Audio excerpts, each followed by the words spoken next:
এই পিচ্চি, তোমার নাম কি? বাসা কই তোমার? এভাবে কান্না কেন করছো এখানে? বৃষ্টির মধ্যে এখানে না ভিজে বাসায় চলে যাও। আপনি যান এখান থেকে, আমাকে বিরক্ত করবেন না তো। নদী আর কিছু না বলে বৃষ্টিতে ভিজতে লাগলো। নদী হাত দুদিকে ছুঁড়ে বৃষ্টিতে ভিজতে লাগলো। আয়ান নদীর দিকে অবাক হয়ে তাকিয়ে বলল, আপনি কি পাগল? রাত 10টায় কে এইভাবে বৃষ্টিতে ভিজে কেউ? আমাকে এত জ্ঞান দিচ্ছিলেন, এখন তো নিজেই বৃষ্টিতে ভিজছেন। নদী আয়নের কথা শুনে আয়নের পাশে বসে বলল, এইটা আমার কাছে আনন্দের। এখন ভিজলাম, কয়েকদিন জ্বরে পড়ে থাকবো, আবার ঠিক হয়ে এইভাবে আমার জীবন চলছে। আপনার ফ্যামিলি আপনাকে কিছু বলে না? পাগলের মতো কাণ্ড করেন। না, আমি কারো কথা শুনি না, আমি আমার মতো করে চলি। বাট তুমি এখানে এভাবে কান্না কেন করছো? এমনি। বলো কি হয়েছে শুনি। শোনো, কথা বুকের ভেতরে জমা রাখলে কষ্ট পাবে, তার থেকে প্রকাশ করে দাও। এতটুকু ছেলে এত কষ্ট নিয়ে থাকার দরকার নেই। বলো আমাকে, আমি তাও তোমার কথা শুনতে চাচ্ছি। আমাকে তো আমার তো কাউকে নিজের মনের কথা বলারও মানুষ নাই। কেন, আপনার বাসায় কেউ নাই? আচ্ছা, বাট কারোর সাথে আমার পড়ে না। ও, এখন বলো কেন এভাবে ভিজছো? ফ্যামিলিগত সমস্যা। ওসব জায়গায় ফ্যামিলিগত সমস্যা? তা এই বয়সে তো খেলাধুলা পড়াশোনা করার বয়স, এই বয়সে ফ্যামিলিগত আবার কি সমস্যা হইল? যার দুনিয়াতে মা বাবা থাকে না, তার লাইফে আবার পড়াশোনা খেলাধুলা? ও সরি। মরে যায় নাই, তাহলে? বেঁচে আছে 2জন, কিন্তু গরিবের জীবন। বাবা 2টা বিয়ে করেছে, সৎ ভাই বোন আছে। আমি আমার সাধ্য মতো সৎ মায়ের কাছে সংসার খরচ দেই। তারপরও আমার সৎ মা সবসময় ঝামেলা করে। আব্বু তার বউয়ের কথা শুনে আমার উপরে অত্যাচার চালায়। বাড়ির সব কাজ আমি করি, তারপরেও কারো মন পাই না। 3 দিন পর আমার এসএসসি পরীক্ষার ফর্ম ফিল আপ করা লাগবে। এখন আমার কাজও নাই, কেউ কাজে নিতে চায় না। আব্বুকে কতবার বললাম, কিন্তু সেই উল্টা আমার বই খাতা ছিঁড়ে দিয়ে বলে আমাকে আর পড়াশোনা করা লাগবে না। প্রতিবাদ করছি, সৎ মা আব্বু মেরে ঘাড় ধাক্কা দিয়ে বাসা থেকে বের করে দিয়েছে। কোথায় যাব, কি করব, কিছু বুঝতে পারছি না। তোমার নিজের মা কোথায়? তার নতুন সংসার হয়েছে। তোমার খোঁজ নেয় না? তার হাজব্যান্ড অনেক রাগী আমার জন্য, সেই একবার মাইর খেয়েছিল, যার কারণে আমি আর চাই না। আমি চাই না আমার জন্য তার সংসার জীবনে ঝামেলা হোক। ও, তা এখানে কান্না করলে কি চলবে নাকি? চলো আমার সাথে আমার বাসায়। না, আপনাকে চিনি না, জানি না, আপনার বাসায় কেন যাব? আসো, আমরা ফ্রেন্ড হই। নদী হাত এগিয়ে দিলে আয়ান হাত দিতে গিয়েও দেওয়ার সাহস না পেলে নদী নিজেই জোর করে হাতে হাত মিলালো। নদী বলে ওঠে, ওঠো, আমার বাসায় চলো। না, আমি আপনার বাসায় যাব না। কোন পরিচয় যাব? আমাকে আপনি চেনেন না, আমিও আপনাকে চিনি না। আমাকে একা থাকতে দেন। চলো বিয়ে করে ফেলি। তোমারও আপন বলতে কেউ নেই, আমারও কেউ নেই। আমাকে বিয়ের জন্য চাপ দিচ্ছে। চলো বিয়ে করে নিই। তুমি আমার বাসায় থাকতে পারবে, যত খরচ আছে আমি চালাবো। তুমি তোমার মতো, আমি আমার মতো থাকবো। বিয়ে? হ্যাঁ চলো। নদী আয়ানকে ধরে গাড়ির কাছে নিয়ে গিয়ে গাড়িতে তুলে ড্রাইভিং করতে লাগলো। আয়ান বলে ওঠে, আমার বিয়ের বয়স হয় নাই। ওইটা আমি বুঝে নিব। তুমি আমাকে বিয়ে করলে আরামে থাকবে, পড়াশোনা থেকে শুরু করে সবকিছুর দায়িত্ব আমি নিব। আপনি আমাকে চেনেন না, জানেন না, আমাকে বিয়ে কেন করবেন? তোমার সম্পর্কে তো আমি জানলাম, সেখানে তোমাকে জানা হয়ে গেছে। তুমিও একা, আমিও একা, আমাদের দুঃখ বোঝার মতো কারোর সময় নেই। তাই আমরা একসাথে থাকলে ভালো হবে। আর আমি তোমার বড় দেখে কি বিয়ে করতে না করছো নাকি? না, তা না। আমাকে চেনেন না, এভাবে বিয়ে করবেন? আর আমার বয়স কিন্তু 18 হয় নাই। হ্যাঁ তা তো জানি। এসএসসি দিবে, কত আর হবে? 15 বা 16? ও 16? আচ্ছা, আমার 20। ও আচ্ছা, 4 বছরের বড়। আমার আব্বুর বউয়ের বয়স 20 আর আব্বুর 37। ও আচ্ছা, হুম তাও তো তাদের বিয়ে হয়েছে, আমাদের তো মাত্র 4 বছরের। হুম। নদী আয়ান কথা বলতে লাগলো। নদী ভুয়া জন্ম নিবন্ধন বানানোর জন্য ওর বন্ধুদের সাহায্য নিল। নদী তোয়ালে বের করে বলল, মাথা মুছে নাও।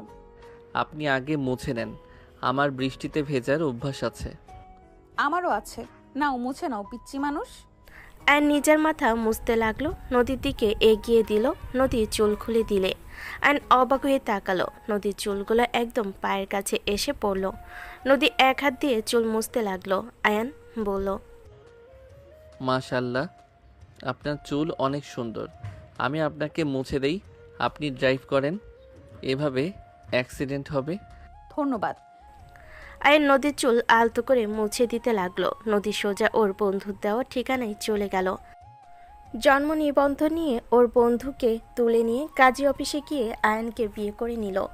নদীর বন্ধু বলল, হুট করে এই পিচ্চিকে কেন বিয়ে করলি? তুই তো নাকি জীবনে বিয়ে করবি না। জীবনে বিয়ে তো করা লাগবেই, আর যে প্যারা দিচ্ছে তাই বিয়ে করে নিলাম। তাই বলে তোর থেকে কম বয়সের ছেলেকে বিয়ে করবি? পিচ্চি হলেও যথেষ্ট বুদ্ধি আছে, নিজের মতো করে গড়িয়ে নেওয়া যাবে। আর না থাকতে চাইলে অন্য কারোর সাথে বিয়ে দিয়ে দিব। আমার শুধু নামে বিয়ে করার ছিল, করছি। নদী, বিয়ে কোনো খেলা জিনিস না। তুই বিয়েকে এমনভাবে নিচ্ছিস মনে হয় মজার খেলা। জ্ঞান দিস না, বাসায় নামিয়ে দেই তোকে। দরকার নাই, সাব্বিরের গাড়িতে চলে যাব। ওকে। নদী আয়নকে নিয়ে গাড়িতে উঠে পড়ল।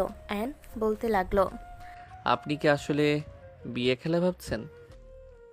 তোমার কি মনে হয় আর তুমি বিয়ের বিষয়ে জানো? হ্যাঁ জানি। আয়নের কথা শুনি নদী হাসতে লাগলো। নদী বলে উঠল, তাই? তা কি জানো শুনি? বিয়ে মানে বিয়ে হলো, বিয়ে মানে হলো জীবনের গানে নতুন একটি সুর যোগ করা।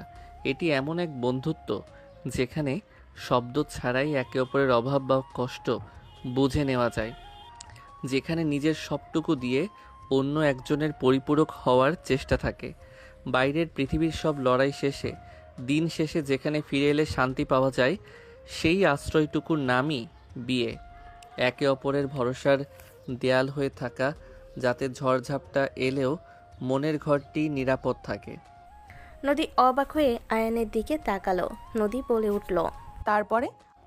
জীবন একটি দীর্ঘ পথ। এই পথে কখনো রোদ থাকে, কখনো বৃষ্টি। বিয়ে মানে হলো এমন একজন সহযাত্রী পাওয়া যে পিচ্ছিল পথে হাতটা শক্ত করে ধরে রাখবে এবং সাফল্যের দিনে পাশে দাঁড়িয়ে হাসবে। বিয়ে মানে প্রতিদিন নতুন করে একে অপরকে ভালোবাসার সিদ্ধান্ত নেওয়া। এটি নিখুঁত দুইজন মানুষের মিলন নয়, বরং দুজন অসম্পূর্ণ মানুষ যখন একে অপরের ভুলগুলোকে ক্ষমা করে দিয়ে সুন্দর একটি পূর্ণতা তৈরি করে, সেটাই সত্যিকারের বিয়ে। বাবা, এইটুকু ছেলে এত কিছু জানো! আর কি জানো শুনি? বিয়ে মানে নিজের ছোট ছোট ইচ্ছাগুলোকে কখনো বিসর্জন দিয়ে সঙ্গীর মুখে হাসি ফোটানো, আর সেই হাসির মধ্যেই নিজের সুখ খুঁজে পাওয়ার এক অদ্ভুত জাদু। সংক্ষেপে বিয়ে মানে হলো একজনের অস্তিত্বের সাথে অন্যজনের অস্তিত্ব এমনভাবে মিশে যাওয়া, যেখানে আয়নার সামনে দাঁড়ালে নিজের প্রতিচ্ছবির পাশে অন্য কাউকেও দেখা যায়। এটি ভালোবাসার একটি জীবন্ত শিল্প। আয়নের কথা শুনে নদী গাড়ি ঘুরিয়ে বাসার ভিতরে চলে গেল। গাড়ি থামালে নদী বলে উঠল, নামো, অনেক কিছু জানো। আমি 20 বছরের মেয়ে হয়েও এত কিছুই জানি না। সেইটা আপনার ব্যর্থতা। আয়নের কথা শুনে নদী তাকালো। দুজন গাড়ি থেকে নেমে পড়ল।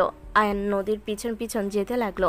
বাসার ভিতর ঢুকতে নদীর আব্বু নদীর গালে সজোরে থাপ্পড় মেরে দিল। নদীর রাগে হাত ধরতে যাবে, সাথে সাথে আয়ন হাত ধরে ফেলল। আয়নের দিকে নদীর রাগী লুক নিয়ে তাকালো। আয়ন বলে ওঠে, উনি গুরুজন কি করছেন? হাত ছাড়ো। তুই এতদিন যা ইচ্ছে করছস সব মেনে নিয়েছি। তুই আমাদের না জানিয়ে বিয়ে কেন করলি? ও, খবর পৌঁছে গেছে? ওকে, পৌঁছে যখন গেছে তখন পরিচিত হয়ে নেন। এটা আমার হাজবেন্ড আয়ান, আর আয়ান এটা আমার সম্মানিত পিতা। আসসালামু আলাইকুম। এই ছেলে, এত ছোট ছেলেকে কেন বিয়ে করছস?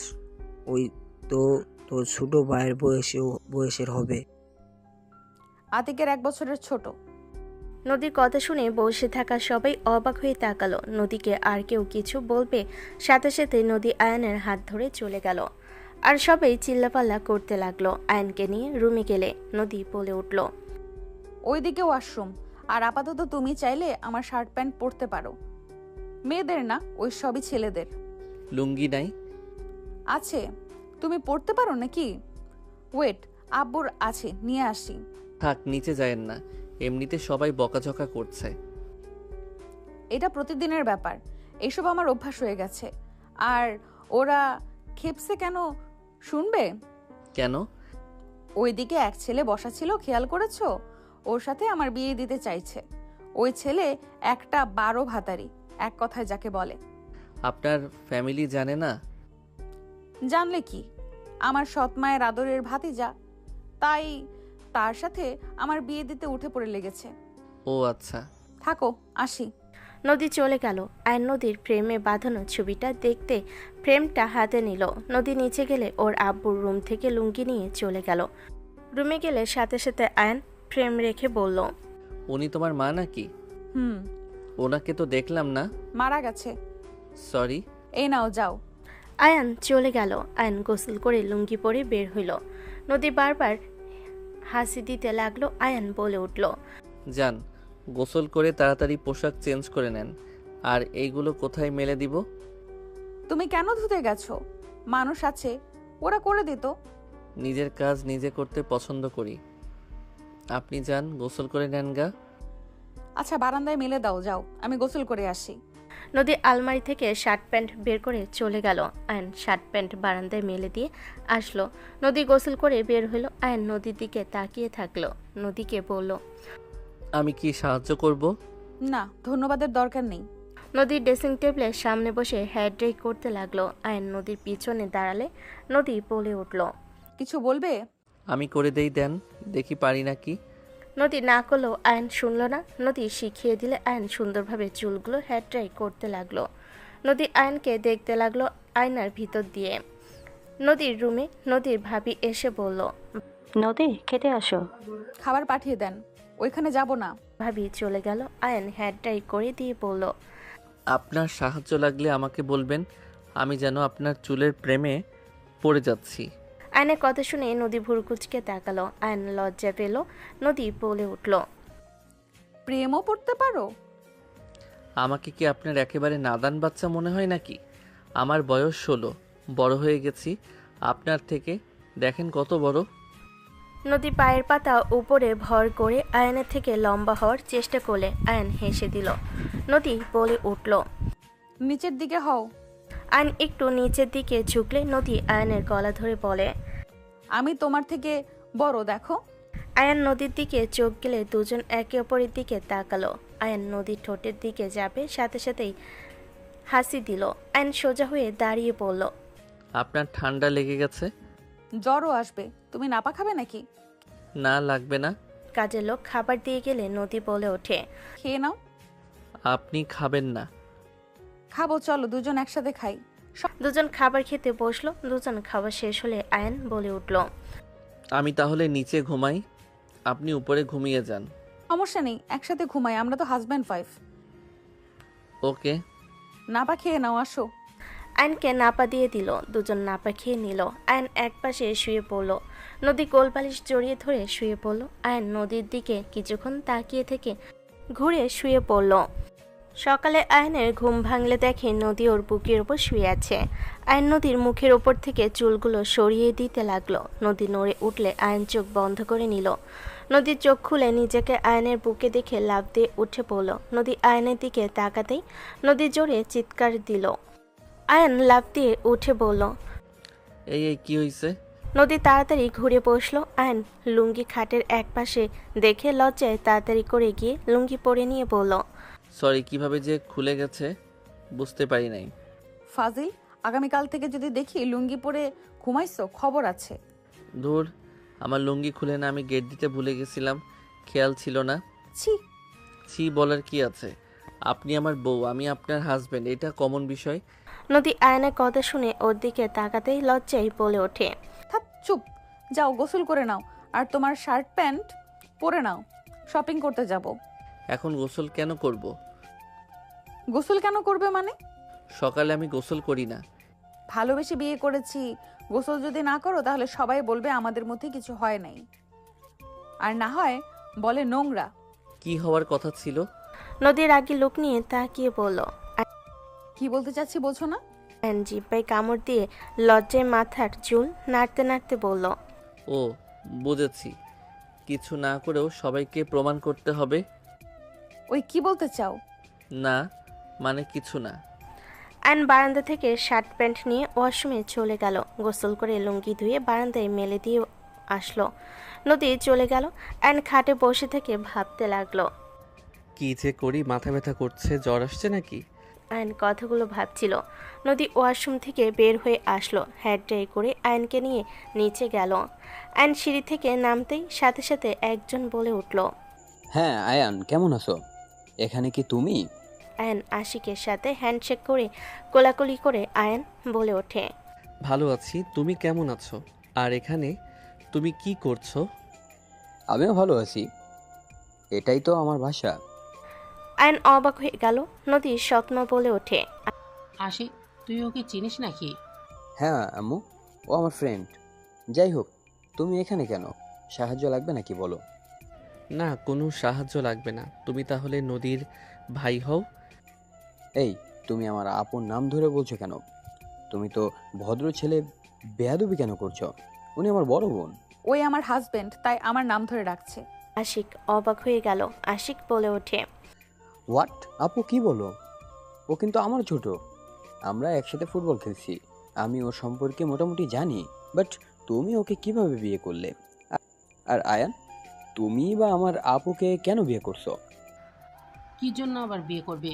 লোভে পড়ে নদীকে ফাঁসিয়ে বিয়ে করেছে। না, এমন হতে পারে না আম্মু। এই ছেলেটা অনেক ভালো। আমি যতটুকু জানি, আমরা কতবার ওকে কত কিছু অফার করছি, ওই কখনোই আমাদের থেকে কিচ্ছু নেয়নি। ওই যথেষ্ট ভদ্র একটা ছেলে। আয়ান, আমার আপুকে তুমি কিভাবে চেনো? ওইটা এক অদ্ভুত কাহিনী আশিক। আমি আসলে জানতাম না উনি তোমার বোন। জানলে কখনোই বিয়ে করতাম না। আমি তোমাকে ছোট করার জন্য বা তোমার সাথে রাগ করে এমন কিছু করি নাই। তুমি দয়া করে আমাকে ভুল বুঝো না। আয়নের কথা শুনে আশিক বলে উঠল। আমি বুঝতে পারছি না কিছু। এটাই যদি কেউ জানে, আমাকে নিয়ে সবাই হাসাহাসি করবে। এমনিতেই আমি তোমার সাথে হেরে গেছি, সেটা নিয়ে সবাই অনেক ধরনের কথা বলছিল। আবার এখন যদি শুনে তুমি আমার বোনের জামাই, তাহলে ব্যাপারটা বুঝতেই পারছো। সবাই বলবে আমি রাগ করে জিদ করে তোমার বোনকে বিয়ে করে তোমাকে শালা বানিয়েছি। কিন্তু এইটা সম্পূর্ণ ভুল। আল্লাহর কসম করে বলছি, আমার তোমার উপরে রাগ হয়েছিল। তুমি অনেক ঝামেলা করেছিলে, বাট আমি ওইসব ভুলে গেছিলাম। আমি সত্যিই জানতাম না নদী তোমার বোন। তোমার বোনকে আমি কখনোই অসম্মান করতে পারি না।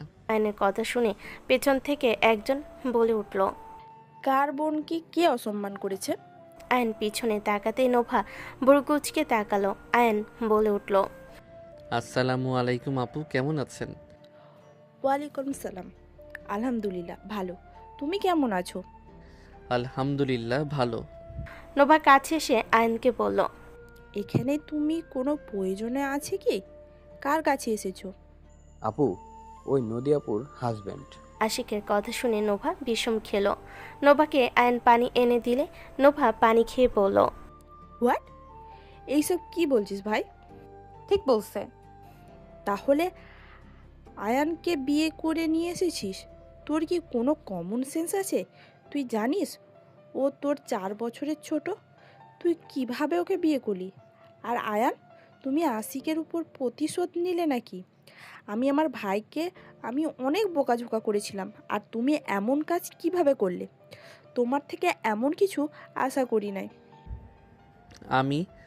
উনি আপনাদের বোন আমি তো জানতাম না। আমি তো শুধু জানি আপনি আশিকের বোন। আপনাকে আমিও তো আমার বোনের মতো করে ভালোবাসি। মিথ্যে বলো না। ওই চিনলে চিনছে, এসব কথা বাদ দাও। আয়ান চলো আমার সাথে। নদী আয়নের হাত ধরে টেবিলের সামনে বসে পড়ল। সবাই আসলো। আশিক নোভা দুজনের দিকে তাকিয়ে থাকলো। আয়ন নিজের ভিতরে গিল্টি ফিল হতে লাগলো। আয়নকে খাবার নাড়াচাড়া করতে দেখে নদী বলে ওঠে। খাওয়া বাদ দিয়ে এইভাবে খাবার নাড়াচাড়া করছো কেন? আয়ন নোভা আশিকের দিকে তাকিয়ে বলল। আমি সত্যিই জানতাম না, আমাকে বিশ্বাস করেন। বাদ দাও, যা হওয়ার হয়েছে। বাট কাউকে বলো না দয়া করে। কেন বলবে না? আমার জামাই আমি মাইকিং করে সবাইকে জানাবো। নদীর কথা শুনে আশিক মাথা নিচু করে খেতে লাগলো। নোভা বলে ওঠে। তুই কি ভালোভাবে কথা বলতে পারিস না? ওই আমাদের ছোট ভাই, ওর সাথে এমন ব্যবহার কিভাবে করতে পারিস তুই? ও ছোট ভাই দেখে কি মাথায় তুলে নাচবো নাকি? নোভা রেগে কিছু বলতে যাবে, সাথে সাথে নোভার হাত ধরে থামিয়ে দিয়ে আশিক বলে। আপু বাদ দাও। আর নদী খেতে লাগলো। খাওয়া শেষ হলে নদী বলে ওঠে। এই চলো। নদী আয়ানের হাত ধরে নিয়ে যেতে লাগলো। নোভা বলে উঠল। গাড়ি নিয়ে যা, বাইকে করে যাস না। আর গেলে চুলগুলো খোপা করে যা, না হলে চাকার সাথে বেঁধে অ্যাক্সিডেন্ট হবে। নদী পাশে একটা কাঠি দেখে তুলে চুল সাথে বেঁধে নিল। দুজন বের হয়ে গেল। আয়ন নদীর পিছনে বসে আছে। নদী বাইক চালাচ্ছে। হুট করে বাইক থামালে আয়ন সোজা নদীর উপরে গিয়ে পড়ল। আয়ন জড়িয়ে ধরতে নদীর বুকের দিকে হাত গেলে আয়ন বলে ওঠে। এত নরম কেন? নদী রেগে তাড়াতাড়ি করে থাপ্পড় মেরে সরিয়ে দিয়ে বলল। ফালতু। আমি কি ইচ্ছে করে ধরছি নাকি? নিজে বাঁচার জন্য তো ধরছি। এইভাবে কে ধরে? পড়ে যাওয়ার ভয়ে যেমন পারছি তেমন ভাবে ধরছি। আর আপনি বা এইভাবে বাইক থামালেন কেন? সামনে তোমার বউ গেল। কি? আমার বউ কই দেখি? আয়ন উকি দিয়ে দেখে একটা কুত্তা। আয়ন বলে উঠল। আরে বাহ, আমার বউ কত কিউট ভাবে আছে। আমার বউ যে এত সুন্দর আগে জানতাম না। হাই নদী বউ। আয়নের কথা শুনে নদী রেগে ফায়ার হয়ে গেল। আয়ন বাইক থেকে নেমে বলল। Bye bye. আয়ন হাসতে হাসতে চলে যেতে নিবে। নদী বলে উঠল। ওই কোথায় যাও? ও ফাজলামি না করে বাইকে ওঠো, আমার কাজ আছে কিন্তু। মারবেন না তো? না, আসো, এটা পরে দেখে নিব, এখন আসো। সত্যি? আরে ধ্যাত, আসবে। আয়ন বাইকের কাছে এসে বাইকে উঠে পড়ল। আয়ন মিটি হাসতে লাগলো। নদী আয়নার ভিতরে দেখতে লাগলো। নদীর আগে গজগজ করতে লাগলো। আয়নকে নিয়ে শপিং মলে চলে গেল। আয়নের প্রথমে শার্ট কিনতে গেল। আয়ন শার্টের দাম দেখে বলল। এখান থেকে এইসব কেনা লাগবে না, ফুটপাতে ভালো চলেন। এত দাম দিয়ে তো আমি কয়েকটা শার্ট কিনতে পারবো। চুপ। নদী আয়নের জন্য এক এক করে শার্ট নিল। আয়ন অবাক হয়ে তাকিয়ে থাকলো। প্যান্ট কিনতে গেল। প্যান্ট মাপ নিয়ে কিনতে লাগলো। শার্ট প্যান্ট কিনে আয়নের হাতে শপিং ব্যাগ দিয়ে দিল। আয়ন নদীর পিছন পিছন যেতে লাগলো। জুতা কিনতে চলে গেল। জুতা কেনা শেষ করে বের হইল। আয়ন বাইকের কাছে যেতেই নদীর দিকে তাকিয়ে বলল। এত টাকার শপিং করিয়ে দিয়ে কি ঠিক করলেন? এত 15,000 টাকা দিয়ে এক মাসের সংসার চলে যেত। ফালতু কথা বন্ধ করো, অনেক কম দেওয়া হয়েছে। এগুলো আপাতত পরো, আমার কাছে সময় নাই, তাই বেশি কিছু কিনে দিতে পারলাম না। কি এইগুলো কম? তো কি? মাথা ঘুরছে। মাথা ঘোরানোর দরকার নেই, বাইকে ওঠো। আয়ন নদীর পিছনে বসে পড়ল। দুজন চুপচাপ যেতে লাগলো। বাসায় চলে গেল। বাসার ভিতরে গেলে আয়নকে দেখে নদীর দাদিমা বলল। কোন জ্ঞানে এই ছেলেকে বিয়ে করছো? তুমি কি নিজের সীমা অতিক্রম করে ফেলেছো? আর ছেলেটার হাব ভাব দেখে বোঝা যাচ্ছে লোভে তোমাকে বিয়ে করছে। না হলে নিজের বয়সের থেকে বড়কে কেন বিয়ে করবে? ঠিক ধরেছো দাদিমা, বাট তাও আমার ওকে ভালো লাগে। কি ধরনের কথা? হ্যাঁ, তাও ওকে ভালো লাগছে মানে? তুমি আসলে কি চাচ্ছ বলো তো? তোমার আব্বুকে ঘৃণা করো বসেছি, তাই বলে নিজের লাইফ পার্টনারকে নিয়ে আসবে হ্যাঁ একটা লোভী ছেলেকে? এত সময় নেই কথা বলার, আয়ান চলো। নদী আয়নের হাত ধরে নিয়ে যেতে লাগলো। রুমে নিয়ে গেলে আয়নের হাত ছেড়ে দিল। আয়ন সোফার ওপর সব রেখে বসে বলল। সবাই ভাবতেছে আমি লোভে পড়ে বিয়ে করছি। আমি তো জানি বিয়েটা কিভাবে হয়েছে, সবার কথা শোনার টাইম আমার নেই। আর শোনো, আমি বের হব, তুমি এখানে থাকো। আমি কাজের লোককে বলে দিব তোমাকে যেন ঘরে খাবার দিয়ে যায়। জি, কোথায় যাবেন? আমাকে কোনো কিছু জিজ্ঞেস করবে না। আমার কাউকে কোনো কৈফিয়ত দেওয়ার কোনো ইচ্ছে নেই। আমি বাসায় যেতাম আমার বই আনতে। আর এইগুলো কোথায় রাখবো? ওয়েট, এই 1000 নাও, পরে লাগলে বলো। আর আলমারির সাইডে রেখে দিও। আমি এখন আসছি, বাই। 1000 টাকা দিয়ে বের হয়ে গেল। আয়ন কিছু বলার সুযোগ দিল না। আয়ন টাকাটা নিয়ে পকেটে রেখে বাকি সব কিছু গুছিয়ে রেখে আয়ন গোসল করে নিচে চলে গেল। নিচে নামতে আয়ন দেখে নদীর সৎমা ফ্লোরে বসে গেছে। আয়ন দৌড়ে গিয়ে ধরে বলল। আন্টি আপনি ঠিক আছেন? আমার পাটা গেল রে। নদীর সৎমা কান্না করতে লাগলো পা ধরে। আয়ন পা ধরে জোরে মোচড় দিয়ে জোরে চিৎকার দিলে নদীর দাদির মা তাড়াতাড়ি করে বের হয়ে এসে বলল, এই ছেলে কি করলে বৌমার সাথে? বৌমা তুমি ঠিক আছো? আম্মা আমি মরে গেলাম, এই পোলা আমাকে ছাড়, আমাকে মেরে ফেলবি নাকি? আন্টি আপনি উঠে একটু দাঁড়ান, দেখেন ঠিক হয়ে গেছে। আয়ন নদীর সৎমায়ের হাত ধরে টেনে তুলে সোজা হয়ে দাঁড়াতে বলে ভয়ে ভয়ে পা ফেলে দেখে ঠিক হয়ে গেছে। আয়ন হাত ছেড়ে দিয়ে বলল, আপনি ঠিক আছেন? হ্যাঁ ধন্যবাদ। আয়ন আর কিছু না বলে চলে গেল। দাদিমা নদীর সৎমাকে ধরে সোফায় বসিয়ে দিয়ে বলল, কিভাবে বললে? হুট করে চেয়ারের কানের সাথে লেগে পড়ে গেছি।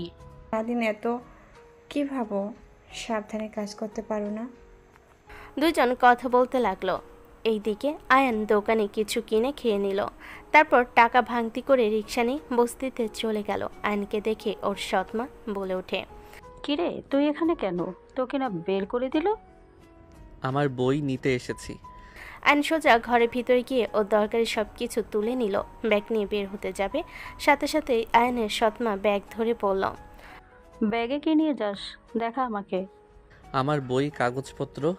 সৎমা টান দিয়ে ব্যাগ নিয়ে খুলে চেক করলো। আয়ন রাগে হাত মুঠো করে নিল। সৎমা বলে ওঠে, সব তুলে চলে যা। সৎমা ভাব দেখিয়ে চলে গেল। আয়ন ব্যাগে সব গুছিয়ে বের হয়ে গেল। আয়ন রিক্সা করে যাচ্ছিল আর ভাবছিল, একবার নিজের পায়ে দাঁড়াই, তারপর এসব মানুষদের কোনো খোঁজও নিব না। যারা যারা আমাকে কষ্ট দিয়েছে তার কারো খোঁজ আমি নিব না। আমাকে যে সাহায্য করবে আমি তার সাথে থাকব, তাকে কখনোই ঠকাবো না ইনশাআল্লাহ। আয়ন কথাগুলো ভাবতে ভাবতে চলে গেল। আয়ন বাসার ভিতর ঢুকতে নদীর সৎমা বলে উঠল, ওই ব্যাগের ভেতরে কি? আমার বই খাতা। ওহ যাও, ফ্রেশ হয়ে এসে খেয়ে নাও। আবার বউকে বলো না আমরা খাইতে দেই না। আয়ন কিছু না বলে চলে গেল। আয়ন উপরে গিয়ে ওর ব্যাগ রেখে ওয়াশরুমে গিয়ে ফ্রেশ হয়ে নিচে গেল।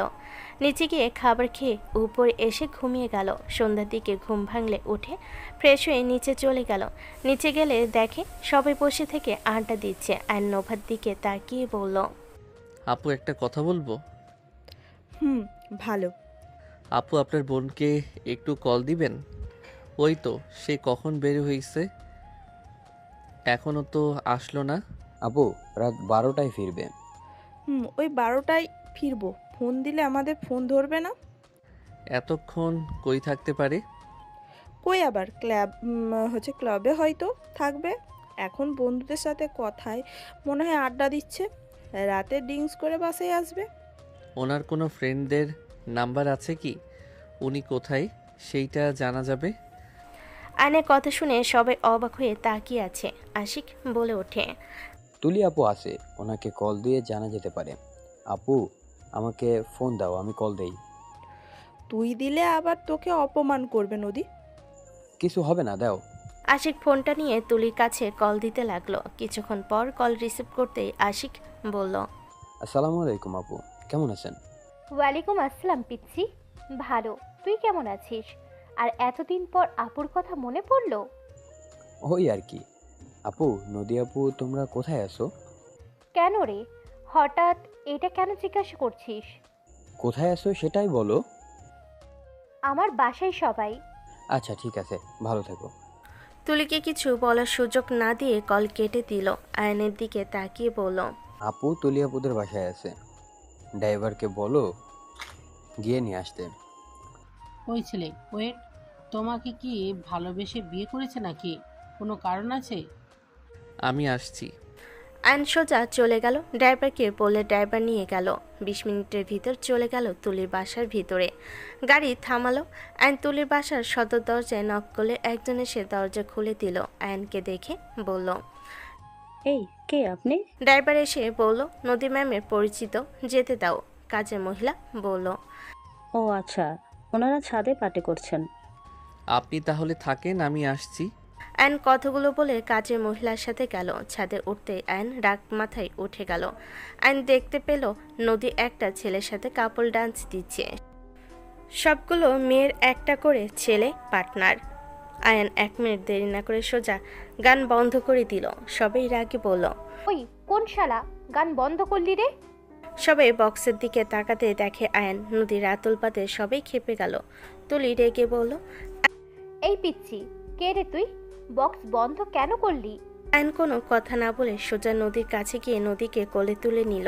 নদী বলতে লাগলো, ওই কি করছো, ছাড়ো আমাকে। ওই ছেলে তোর সাহস কি করে হয় আমার পার্টনারকে নিয়ে যাওয়ার? রনি নদীর হাত ধরে নদী মাতলা অবস্থায় বলল, আমার পার্টনার থেকে আলাদা কেন করছো? আমাকে নামিয়ে দাও, আমি নাচবো। আয়ন বলে ওঠে, হাত ছাড়েন। কে রে তোর? কথা শুনতে হবে। আমার পার্টনারকে নামিয়ে দে, না হলে তোর খবর আছে। মাথায় কিন্তু রক্ত উঠে যাচ্ছে, হাত ছাড়ে, না হইলে কপালে দুঃখ আছে। আয়নের কথা শুনে রনি আর সবাই হাসতে লাগলো। নদী আয়নের হাতে সুড়সুড়ি দিলে আয়ন নামিয়ে দিল। নদী রনির বাহু ধরে বলল, এই পিচ্ছি, তোকে কেমন চেনা চেনা লাগছে। তুই এখান থেকে যা, না হলে কিন্তু তোর খবর আছে। নদী, আমার সাথে চলো। না, তুই কে? তোর সাথে আমি কেন যাব? এই পিচ্ছে, এখান থেকে ভাগ। আয়নের বুকে হাত দিয়ে ধাক্কা দিতেই রনি হাত ধরে নিজের দিকে টান দিয়ে বুকের সাথে বুক ধাক্কা দিয়ে ফেলে দিল। সবাই চমকে উঠল। রনি ব্যথায় কুকড়ে উঠল, আর বাকিগুলো মারতে আসবে আয়ন এক এক করে মেরে ফেলে দিল, শুধু রাতুল বাদে। আয়ন নদীকে তুলে নিয়ে গিয়ে বলল, নেক্সট টাইম যদি আমার বউয়ের আশেপাশে তোদের দেখি, তাহলে তোদের খবর আছে। আয়নের কথা শুনে রাতুল বাদে সবার চোখ বড় বড় হয়ে গেল। রনি বলে ওঠে, তোর বউ মানে? ঠিক বলেছি, ওই ছেলেটাই নদীর হাজব্যান্ড। ঝামেলা করিস না। কি তুই আগে থেকে জানতি? কি, এই পিচ্ছি ওর জামাই? কি কিউট রে, আর কি শক্তি! তোদের মেরে ফেলে দিল। এত বড় পোলা হয়ে ওর সাথে পারলি না? সব রেগে গেল। নদী আয়নের দিকে তাকিয়ে গাল ধরে বলল, তুই কত কিউট, তুই আমার বর। আয়ন কোনো কথা না শুনে নদীকে নিয়ে নিচে চলে গেল। নদীকে গাড়িতে বসিয়ে দিল। নিচে বসলে ড্রাইভার গাড়ি চালাতে লাগলো। নদী আয়নের সাথে পাগলামি করতে লাগলো। আয়নের ঠোঁটে আঙ্গুল দিয়ে বলতে লাগলো, তোর ঠোঁটগুলো একটু খাই, কত সুন্দর সফট। ড্রাইভার মিটিমিটি হাসতে লাগলো। আয়নের রাগ হতে লাগলো। আয়ন নদীর মুখ সরিয়ে রাখলো। আয়নের ঠোঁটের কাছে যেতে দিল না। 20 মিনিটের মধ্যে বাসায় চলে গেল। আয়ন নদীকে নিয়ে বাসার ভিতরে ঢুকলো। নদী কান্না করতে করতে বলতে লাগলো, ইউ পচা, আমাকে ঠোঁট খেতে দাও নাই, তুমি অনেক পচা। নদীর কথায় আয়ন তাড়াতাড়ি মুখ চেপে ধরলো। নোভা এসে বলল, এভাবে নিয়ে আসলে কেন? আন্টি, একটু লেবুর রস দিবেন, আর করলা থাকলে সেটার জুস বানিয়ে দেন তো। কাজের মহিলা চলে গেল। আয়ন নদীকে সোফায় বসিয়ে দিল। নদী উল্টাপাল্টা কথা বলতে নিলে নদীর সৎমা বলে ওঠে, আয়ান, জুস দিয়ে কি করবে? নদীকে নিয়ে রুমে যাও। ওনাকে খাওয়াবো। নদী আয়নের কথা শুনে ঠোঁটে আঙ্গুল দিয়ে বলে, এইটা দিলে হবে, আমি জুস খাবো না। নদীর পাগলামি দেখে নদীর আব্বু উঠে চলে গেল। আয়ন মুখ বন্ধ করে রেখে দিল। নদী সরিয়ে দেওয়ার চেষ্টা করতে লাগলো। কাজের লোক জুস নিয়ে আসলে আয়ন করলা জুস নিয়ে নদীকে টেনে বেসিনের সামনে নিয়ে গিয়ে জোর করে খাওয়াই দিল। নদী বমি করতে লাগলো। বমি করতে করতে পড়ে যেতে নিলে আয়ন কোলে তুলে নিল। নদীর আগে গলা চেপে ধরে বলে, আমাকে তিতা খাওয়ালি কেন? আমি তোকে মেরে ফেলবো। নোভা নদীর হাত ধরে সরিয়ে দিতে লাগলো। আয়ন বলে ওঠে, আপু, ছাড়েন। ওকে নামিয়ে দাও, না হলে গোলা চেপে মেরে ফেলবো। কিছু করবে না। আয়ান ঘাড় দিয়ে নদীর হাত চেপে ধরে যেতে লাগলো। নদী অন্য হাত দিয়ে মারতে মারতে বলল, আমার হাত ছাড়ো, না হলে মেরে ফেলবো। আয়ন কোনো কথা না শুনে রুমে নিয়ে গিয়ে খাটে ফেলে দিল। নদী রেগে মারতে আসবে, সাথে সাথে আয়ন নদীর হাত ধরে টান দিয়ে নিজের কাছে নিয়ে এসে টোটজোড়া নিজের দখলে নিয়ে নিল। নদীর চোখ বড় বড় হয়ে গেল। নদী আয়নকে টান দিয়ে নিচে ফেলে দিল। আয়ন কিছু বলার আগে নদী আয়নের উপর ঝাঁপিয়ে পড়ল। আয়ন বাধা দিতে চাইলো, পরে ভাবলো, দূর, বাধা কেন দিব? আমার বউ, আমি আদর করব, এইটাই তো স্বাভাবিক। আর নিজের ইচ্ছে আদর খেতে চাচ্ছে, সেখানে না কেন করব? নদীকে ফেলে 2 হাত চেপে ধরে কিস করতে লাগলো। নদী আয়নের শার্ট খুলে ফেলল। আয়নকে কিস করতে লাগলো। আয়ন পাল্টা কিস করতে লাগলো। দুজন একে অপরের মাঝে হারিয়ে যেতে লাগলো। দুজন অনেকক্ষণ একে অপরকে আদর করতে করতে ক্লান্ত হয়ে গেল। আয়নের বুকে নদী মাথা দিয়ে শুয়ে পড়ল। কিছুক্ষণ পর নদী লাফ দিয়ে উঠে আয়নের দিকে নিজের দিকে তাকিয়ে জোরে চিৎকার দিতেই আয়ন মুখ সোজা চেপে ধরে বলল, হচ্ছেটা তা কি? চিকিৎসা কেন দিচ্ছেন? নদী আয়নের হাত ধরে এক ঝটকায় সরিয়ে দিয়ে থাপ্পড় মেরে দিল। আয়ন গালে হাত দিয়ে কান্না কান্না চোখে তাকিয়ে বলল, থাপ্পড় মারলেন কেন? তুই আমার সুযোগ কিভাবে নিতে পারলি? তোকে বলছি আমরা শুধু বিয়ের নামে থাকবো, তোর যা খরচ আমি চালাবো, শুধু হাজব্যান্ড হয়ে থাকবি। সেখানে তুই আমার সাথে কিভাবে করতে পারলি? আয়ন নদীর কথা শুনে থাপ্পড় মেরে দিল। নদীর আগে আয়নের দিকে তাকিয়ে বলল, আমাকে তুই থাপ্পড় মারলি, ফকিনীর বাচ্চা? নদী কথাটা বলে আয়নের চুল ধরে মারতে লাগলো। আয়ন থামানোর চেষ্টা করতে লাগলো। নদীকে ধাক্কা মেরে সরিয়ে দিয়ে আয়ন বলে উঠল, আমি আপনার সাথে এইসব নিজের ইচ্ছে করছি নাকি আপনি আমাকে নিজের কাছে টেনে নিয়েছেন? আপনি মেয়ে মানুষ হয়ে আমাকে টেনে নিবেন আর আমি চুপ করে বসে থাকবো নাকি? কুত্তার বাচ্চা, আমি নেশার ঘুরেছিলাম তাই বলে তুই আমার সুযোগ নিবি? নিয়েছি, বেশ করছি। আমার বউ, আমি 100 বার সুযোগ নিব। বিয়ে কি হিজড়ার মতো বসে থাকার জন্য করছি নাকি? হোয়াট? তুই কি বললি? আয়ন নদীর কথায় কোনো উত্তর না দিয়ে আলমারি থেকে শার্ট প্যান্ট বের করে ওয়াশরুমে চলে গেল। নদী বিছানার চাদরে রক্ত দেখে মাথায় হাত দিয়ে বলল, নদী, কুত্তার বাচ্চা একটা, ওকে বিশ্বাস করা আমার ভুল হয়েছে। বস্তির পোলাপান এসব ছাড়া আর কি জানবে? এইটুকু ছেলে না সব কিছু জানে, ফালতু কোথাকার। আমি ভেবেছিলাম কি, আর বের হয়েছে কি? এর আগে ফুলদানি ছুঁড়ে মারল। আয়ন গোসল করে বের হইলে নদী রেগে বলল, কুত্তা, আমি তোকে খুন করে ফেলবো, তুই এখান থেকে বের হয়ে যা। চলে যাচ্ছি। আপনার মতো মেয়ের সাথে থাকার কোনো ইচ্ছে আমার নাই। যেখানে আমি বিয়ে করলাম অথচ আমার স্পর্শ করার অধিকার নাই, কিন্তু পরপুরুষ ঠিকই তাকে স্পর্শ করতে পারবে। কি বলতে চাচ্ছি? পরপুরুষ স্পর্শ করছে মানে? কি ঢং শুরু করছে! বন্ধুদের সাথে নোংরামি করলো, এটা কিছু না। আর আমি ওর জামাই হয়ে স্পর্শ করছি। আমাকে যা ইচ্ছে তাই বলছে। থাকেন আপনি। আইন রেগে ব্যাগটা কাঁধে নিয়ে চলে গেল। নদী রেগে গালাগালি করতে লাগলো। আইন নিচে গেলে সবাই অবাক হয়ে তাকালো। নোভা বলে ওঠে, আয়ান কোথায় যাও ব্যাগ কাঁধে নিয়ে? চলে যাচ্ছি। চলে যাচ্ছ মানে? আঙ্কেল, আপনার মেয়ে আমাকে বিয়ে করছিল। ওই ছেলেকে বিয়ে করবে না দেখে আপনারা দয়া করে ওনাকে বিয়ে নিয়ে প্যারা দিবেন না। উনি আমার ওয়াইফ। আমি ওনার না বলা পর্যন্ত ওনাকে আমি ডিভোর্স দিব না। তাই যতদিন আমার বউ হয়ে আছে ততদিন আপনি ওনাকে বিয়ে নিয়ে প্যারা দিবেন না। কি, তোমরা রিলেশন করে বিয়ে করো নাই? না, আগামীকাল রাতে আমার ওনার সাথে পরিচয় হয়, আর আগামীকাল বিয়ে করে নেয়। তুমি কোথায় যাচ্ছ? আমি চলে যাচ্ছি। আপনার মেয়ে তার মতো করে থাক। আইন কথাগুলো বলে চলে যেতে নিল। নদী উপরে জামা কাপড় পরে উপর থেকে বলল, চলে যা ফকিন্নির বাচ্চা একটা, তাড়াতাড়ি এই বাড়ি ছাড়, না হইলে আমি তোকে খুন করব। নদীর কথা শুনে সবে অবাক হয়ে গেল। নদী রেখে রুমে চলে গেল। আইন সদর দরজার বাইরে পা রাখবে তখনই নদীর আব্বু বলল, দাঁড়াও। আইন নদীর আব্বুর কথা শুনে পা বাহিরে রাখতে আবার পিছিয়ে নিল। আয়ান পিছনের দিকে ঘুরে তাকালো। নদীর সৎমা বলে ওঠে, চলে যাচ্ছে, যেতে দাও, আবার আটকাচ্ছ কেন? তুমি আমার সাথে আসো। আমাকে বলছেন? হ্যাঁ, আসো আমার সাথে, তারপর মন চাইলে চলে যাও। আব্বু কি বলে একবার শুনে যাও। আইন নোভার কথা শুনে নদীর আব্বুর সাথে চলে গেল। আইনকে নিয়ে ঘরে গেলে আইনকে দরজা লাগিয়ে দিতে বলে। আইন দরজা লাগিয়ে দিয়ে বলল, নদীর মারবেন নাকি আঙ্কেল? আব্বু আইনের কথা শুনে আইনের কাছে আসতে লাগলো। আইন ভয়ে কয়েকবার পিছিয়ে গেল। নদীর আব্বু খুব কাছে আসলে আইন চোখ বন্ধ করে নিল। সাথে সাথে নদীর আব্বু আয়নের হাত ধরে বলল, বাবা, আমার মেয়েকে ছেড়ে চলে যাও না। নদীর আব্বুর কথা শুনে আইন চমকে উঠল। আইন চোখ খুলে দেখে নদীর আব্বুর চোখে পানি টলমল করছে। নদীর আব্বু আয়ানকে বলল, এই প্রথম আমি দেখলাম নদীকে তুমি এভাবে ওর ফ্যানদের থেকে নিয়ে এসেছো। ওকে কেউ আনতে পারে না। আমার মেয়েটা একদম বেপরোয়া হয়ে গেছে। আমার বিশ্বাস তুমি একমাত্র যে ওকে ঠিক করতে পারবে। নদীর আব্বুর কথা শুনে আয়ন অবাক হয়ে বলল, আমি? হ্যাঁ, তুমি। আপনার মেয়ে আমাকে দেখতে পারছে না। ওই আমাকে অনেক অপমান করছে। আমি এখানে থাকবো না। আমি ওর হয়ে তোমার কাছ থেকে ক্ষমা চাচ্ছি। তুমি ওর হাজবেন্ড।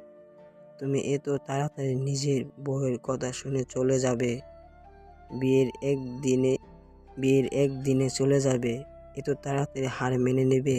আপনার যে মেয়ে না একেবারে ফালতু। আচ্ছা, আপনার মেয়ে কি ছোট থেকে এমন ফালতু নাকি? ওর আম্মুর মৃত্যুর শখ ওই কাটিয়ে উঠতে পারে নাই। ওর 10 বছরে ওর আম্মু মারা যায়। ওই আমাকে ঘৃণা করে। ওর মায়ের মৃত্যুতে আমাকে দোষী ভাবে। কি, ওনার আম্মু মারা গেল কিভাবে? ওর আম্মু আগে থেকে অসুস্থ ছিল, সেইটাই কাউকে না জেনে জানাই নাই। নিজের রূপ নিজের ভিতরে পালছে, কাউকে কখনো বলে নাই। আমি ভেঙে পড়বো দেখে আমি আর ওর আম্মু ভালোবেসে বিয়ে করেছিলাম। ওই যখন একেবারে অসুস্থ হয়ে পড়ে তখন আমি কাজের জন্য দেশের বাইরে ছিলাম। আমাকে কখনোই কেউ জানায় নাই, বাট এটাই ওই নিজের ভিতরে একটা রাগ নিয়ে রেখেছে। ওর আম্মু অসুস্থ ছিল অথচ আমি সব জেনে তার খোঁজ নেই নাই। এই মন ভাব নিয়ে আমার উপরে ঘৃণা সৃষ্টি হয়েছে। এইটা কোনো কথা? এই ছোট থেকে বেশি বোঝার অভ্যাস। ওই ওর আম্মুকে বেশি ভালোবাসে আর আমাকে ওই তেমন বেশি পায় নাই। ওর আম্মু ছিল ওর সব, আর আমার আম্মা আমাকে জোর করে বিয়ে করিয়ে দেয়। তোমার এখনকার শাশুড়িকে তো দেখছো, সে আমার দ্বিতীয়তম স্ত্রী। নুবা বুদ্ধিমান, ওই সবার সাথে সুন্দরভাবে চলতে পারে, কিন্তু নদী ছোট থেকে জিদ্দি রাগী। বিয়ে করাতে ওই আরো খেপে গিয়েছিল। আমার প্রতি এমনিতে ভুল বুঝে আছে, তার উপরে বিয়ে করাতে ওর বিশ্বাস আসলো আমি ওর আম্মুকে ভালোবাসি নাই। আমি দ্বিতীয় বিয়ে করার জন্য ওর আম্মুর মৃত্যু কামনা করতাম। আজব মাইয়া। বাবা, ওকে ভুল বুঝো না। বাবা, এই বাসার সবাই নদীকে অপছন্দ করে। আমি চাইলেও ওকে কিছু বলতে পারি না। ওই দিন দিন বেপরোয়া হয়ে যাচ্ছে। আগে শাসন করলে আরো বিগড়ে যেত, যার কারণে এখন মান সম্মানের ভয়ে আর কিছু বলি না। বাবা, তুমি আমার মেয়েকে ভালো যদি করে দিতে পারো, তুমি যা চাইবে আমি তাই দিব। তোমার পায়ে ধরি, আমি আমার মেয়েকে তুমি ভালো করে দাও। নদীর আপু পা ধরে কান্না করতে যাবে আয়ন তাড়াতাড়ি করে হাত ধরে বলল, আঙ্কেল এসব কি করছেন? আমি আপনার ছেলের বয়সের। বাবা রে, আমার বিশ্বাস তুমি আমার মেয়েকে ভালো করে দিতে পারবে। দয়া করে এই অসহায় বাবার কথাটাই রাখো। আপনার মেয়ে আমাকে ঘৃণা করে। আমি জানি না কেন ঘৃণা করছে, বাট তুমি ওর তো হাসবেন্ড, তুমি চাইলে ওকে ঠিক করতে পারবে। আমার মেয়ের ভালোবাসা অভাব আছে। তুমি যদি ওকে ভালোবাসো, একবার যদি ওকে বুঝতে পারো তুমি ওকে সত্যি ভালোবাসো, তাহলে আমি বিশ্বাস করি ওই তোমার কথা মতো চলবে। নদীর আপু অনেক কিছু বলতে লাগলো। আয়ন সব শুনে আয়ন বলে উঠল, বুঝেছি, কান্না করেন না, আমি চেষ্টা করব ওকে ঠিক করার। আয়ন কথাগুলো বলে ব্যাগ নিয়ে ঘর থেকে বের হইল।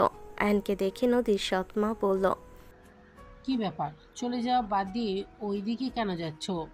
কোথায় যাব? আমার শ্বশুর বাড়িতে আমি কেন যাব? ঘর জামাই আমি, সো যাওয়ার কোনো প্রশ্ন আসে না। আয়ন শীষ বাজাতে বাজাতে যেতে লাগলো। সবাই ভ্যাপাচাকা খেয়ে তাকিয়ে থাকলো। নোভা ওর আম্মুর দিকে তাকালো। ওর আব্বুর মুখে হাসি দেখে নোভা বুঝে গেল। আয়ন রুমে ঢুকতে নদী ওকে দেখে রেগে পড়ল। কিরে, তুই এখানে কেন? আয়ন ব্যাগ রেখে খাটে শুয়ে পড়ল। ঘুম পাচ্ছে। এইখান থেকে যাওয়া বাদ দিয়ে ফিরে কেন আসলি? কোথায় যাব? এই বাসা থেকে চলে যা। এইটা আমার শ্বশুর বাড়ি, আর এই খাট এই ঘর আমার বউয়ের, সো আমার সব কিছুতে অধিকার আছে। তাই আমি কোথাও যাচ্ছি না, এখানে থাকবো। এই শুনো, সকালে টাকা দিও, ফর্ম ফিল আপ করবো। দিব না। তুই এখান থেকে যাবি নাকি মাইর খাবি? কোনোটাই না। Good night. আয়ন চোখ বন্ধ করে নিল। নদী হেয়ার ড্রাই রেখে আয়নের কাছে গিয়ে টান মারতে যাবে। আয়ন সাথে সাথে টান দিয়ে নিজের উপরে ফেলে দিয়ে চুলগুলো মুখের উপর থেকে সরিয়ে ঠোঁটে আলতো কিস করলে নদী রেগে মারতে যাবে। সাথে সাথে আয়ন নদীর হাত ধরে নিচে ফেলে। হাসি মুখে কপালে চুমু দিয়ে বলল, বউ, এত রাগ করতে হয় না। তুমি এখানে নিজের ইচ্ছেই নিয়ে এসেছো। এখন গেলে আমি আমার ইচ্ছেতে যাব। তাই তুমি যত চেষ্টা করো, আমি এখান থেকে কোথাও যাচ্ছি না। আমি তোমার হাজবেন্ড, যেহেতু আমি তোমাকে স্পর্শ করবই। আমি অনুমতি না দিলে তুই স্পর্শ করতে পারলে তুই কুত্তা জানোয়ার। তুমি জানোয়ার, কুত্তার বউ, সরো ঘুমাবো, আর টাকা দিয়েও ফর্ম ফিল আপ করবো। আয়ান নদীকে সরিয়ে দিয়ে ঘুরে শুয়ে পড়ল। নদীর আগে গজগজ করতে লাগলো। আয়ান ঘুমিয়ে গেল। সকালে ঘুম ভাঙলে দেখে আজান দিচ্ছে। আয়ন উঠে পাশে তাকাতে দেখে নদী ঘুমাচ্ছে। আয়ন উঠে ওয়াশরুমে চলে গেল।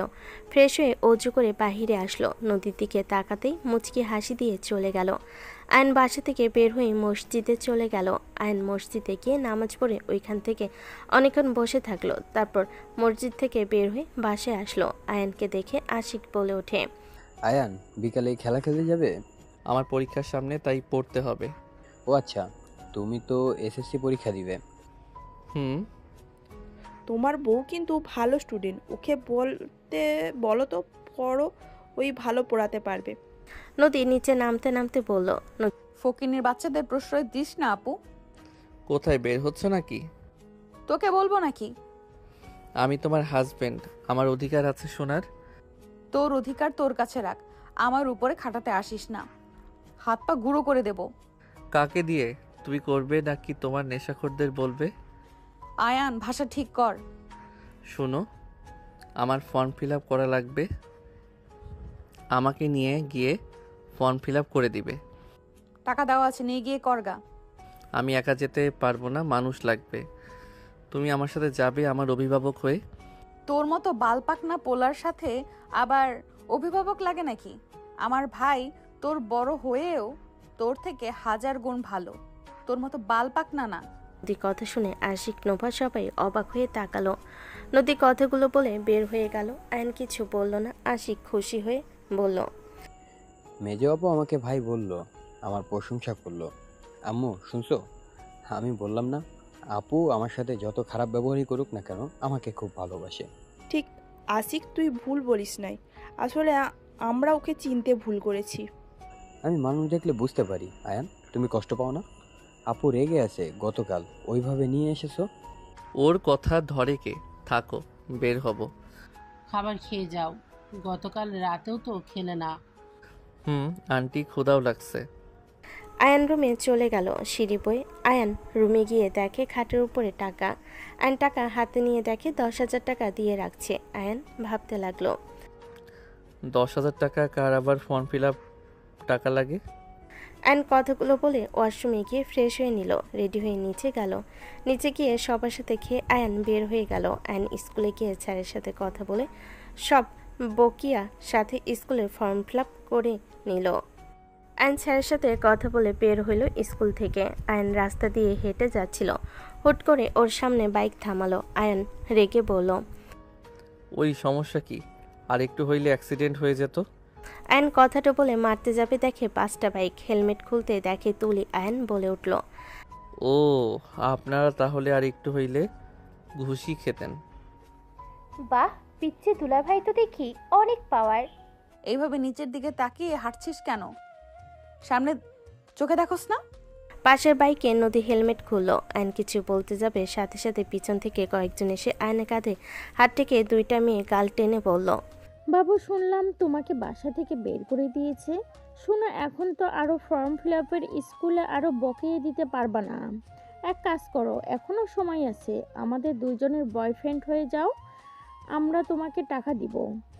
2টা মেয়ের কথা শুনে সবার চোখ বড় বড় হয়ে গেল। আয়নকে কিস করতে যাবে, সাথে সাথে আয়ন 2টা সামনে নিয়ে এসে থাপ্পড় দিয়ে বলল, আমি বিবাহিত, আমার বউ তোদের থেকে 10 গুণ সুন্দরী, দূরে থাক পেতনির দল।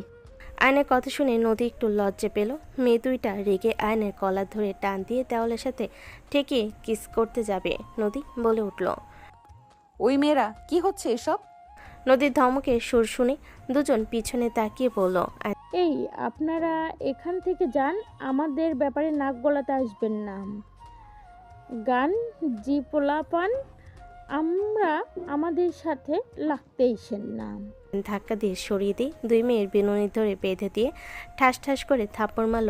দুজন পড়ে গেল, চুলে টান লাগে, দুজন কান্না করতে লাগলো। আয়ান বলল, পেতনির দলগুলো আমার মূল্যবান ঠোঁট খেতে আসছে, যত সব ফালতু মেয়ে। আয়ান, কি অবস্থা? এই পেতনি দুটো আবার তোকে জ্বালাচ্ছে নাকি? ম্যামের ফালতু দুই বোন মন চাচ্ছে চুলের মুঠো ধরে বেড়াই। মায়া মানুষ দেখে ভালোই ভালোই থাপ্পড় দিলাম। আয়নের কথা শুনে ইয়ানা তুলে মিটি মিটি হাসতে লাগলো। রাকিব বলে উঠল, ওর পিছনে কেন লাগোস? তোদের কতবার কইলাম আমার প্রপোজ মেনে নে। যে চায় না তার পিছনে ঘুরে লাভ আছে। রাকিবের কথা শুনে মেয়ে দুইটা রাকিবের গালে থাপ্পড় মেরে বলল, আয়ান, আমরা তোকে পরে দেখে নিব। আর তোর বাপের হাতে যদি মাইন না খাওয়ায়, আমার নামও সোনালি না। আয়ান হাসতে হাসতে বলল, যা বলগা, আমি তো ওই বাসায় নাই। আমার বাপ আমার কি করবে? যা ভাগ, পেতনির দল। দুজন রেগে চলে গেল। রাকিব বলে ওঠে, দোস্ত, ফিল আপ করতে পারছোস? তুই করগা। টাকা কোথায় পেলি? তোর তো সব মিলে 5,000 টাকা হয়েছে। আয়ন পকেট থেকে টাকা বের করে নদীর কাছে গিয়ে বলল, সব 6,000 এখানে, 4,000 টাকা লাগছে। তোমাকে দিয়েছি, রাখো। এই টাকা দরকার নাই, পরে লাগলে দিয়েন। খরচ নাই নাকি যে এই টাকা ফেরত দিতে হবে? 1,000 গতকাল দিয়েছিলে, 50 টাকা খরচ করছি, এখনো 950 টাকা আছে, তাই দরকার নাই। এই টাকা দিয়ে পরীক্ষার ভিতরে ভাড়া সব হয়ে যাবে। অবাক হয়ে তাকালো। নদী বলে ওঠে, তোমার না 5,000 টাকা হয়েছে, 6,000 কেমনে কি? স্যারের থেকে 1,000 কমিয়ে নিয়েছি। তাহলে তো 1,000 তুমি কামিয়েছো, তো এই টাকা তো তোমার। দূর, এত কথা বলার মুড নাই। আর সব মিলে কই যান? আজকে যদি আমার বউকে কেউ নেশা করানোর চেষ্টা করেছেন, গতকাল রাতে নেশাখোর ছিলেন দেখে তেমন একটা মারি নাই, এইবার মেরে হাড্ডি ভেঙে ফেলবো। আয়নের কথা শুনে সবাই ভুরু কুচকে তাকালো। রাকিব এসে বলল, তোর বউ মানে? এইটা তোর ভাবি, দেখা হইলে সালাম দিবি। ওয়ালাইকুম আসসালাম ভাবি। দোস্ত, এত মাইয়া থাকতে সিনিয়র গার্লফ্রেন্ড? আমি শুনেছি সিনিয়র গার্লফ্রেন্ড গুলো বলে অনেক কেয়ারিং হয়। আয়ান মাথায় থাপ্পড় মেরে বলল, আমার বউ হয়, গার্লফ্রেন্ড না। আয়নের কথা শুনে রাকিব অবাক হয়ে তাকালো। আয়ন কি কিছু বলবে, তখনই আরেকটা মেয়ে দৌড়ে এসে আয়নের সামনে এসে দুহাত দুদিকে সরিয়ে দিয়ে বলল, আয়ান, আমার কথা শোনো। আমি তোমাকে এখানে জ্বালাতে বা ভালোবাসার কথা বলতে আসি না আজ। আমার কথা প্লিজ শোনো। সামনে থেকে সরো। আয়ান, আমি উল্টাপাল্টা কিছু বলবো না, আমার কথাটা শোনো। তুমি এখন কোথায় উঠেছো? আপু বলছে তোমার ফর্ম ফিল আপে টাকা দিবে, এর বিনিময়ে আমাকে তোমার হেল্প করা লাগবে।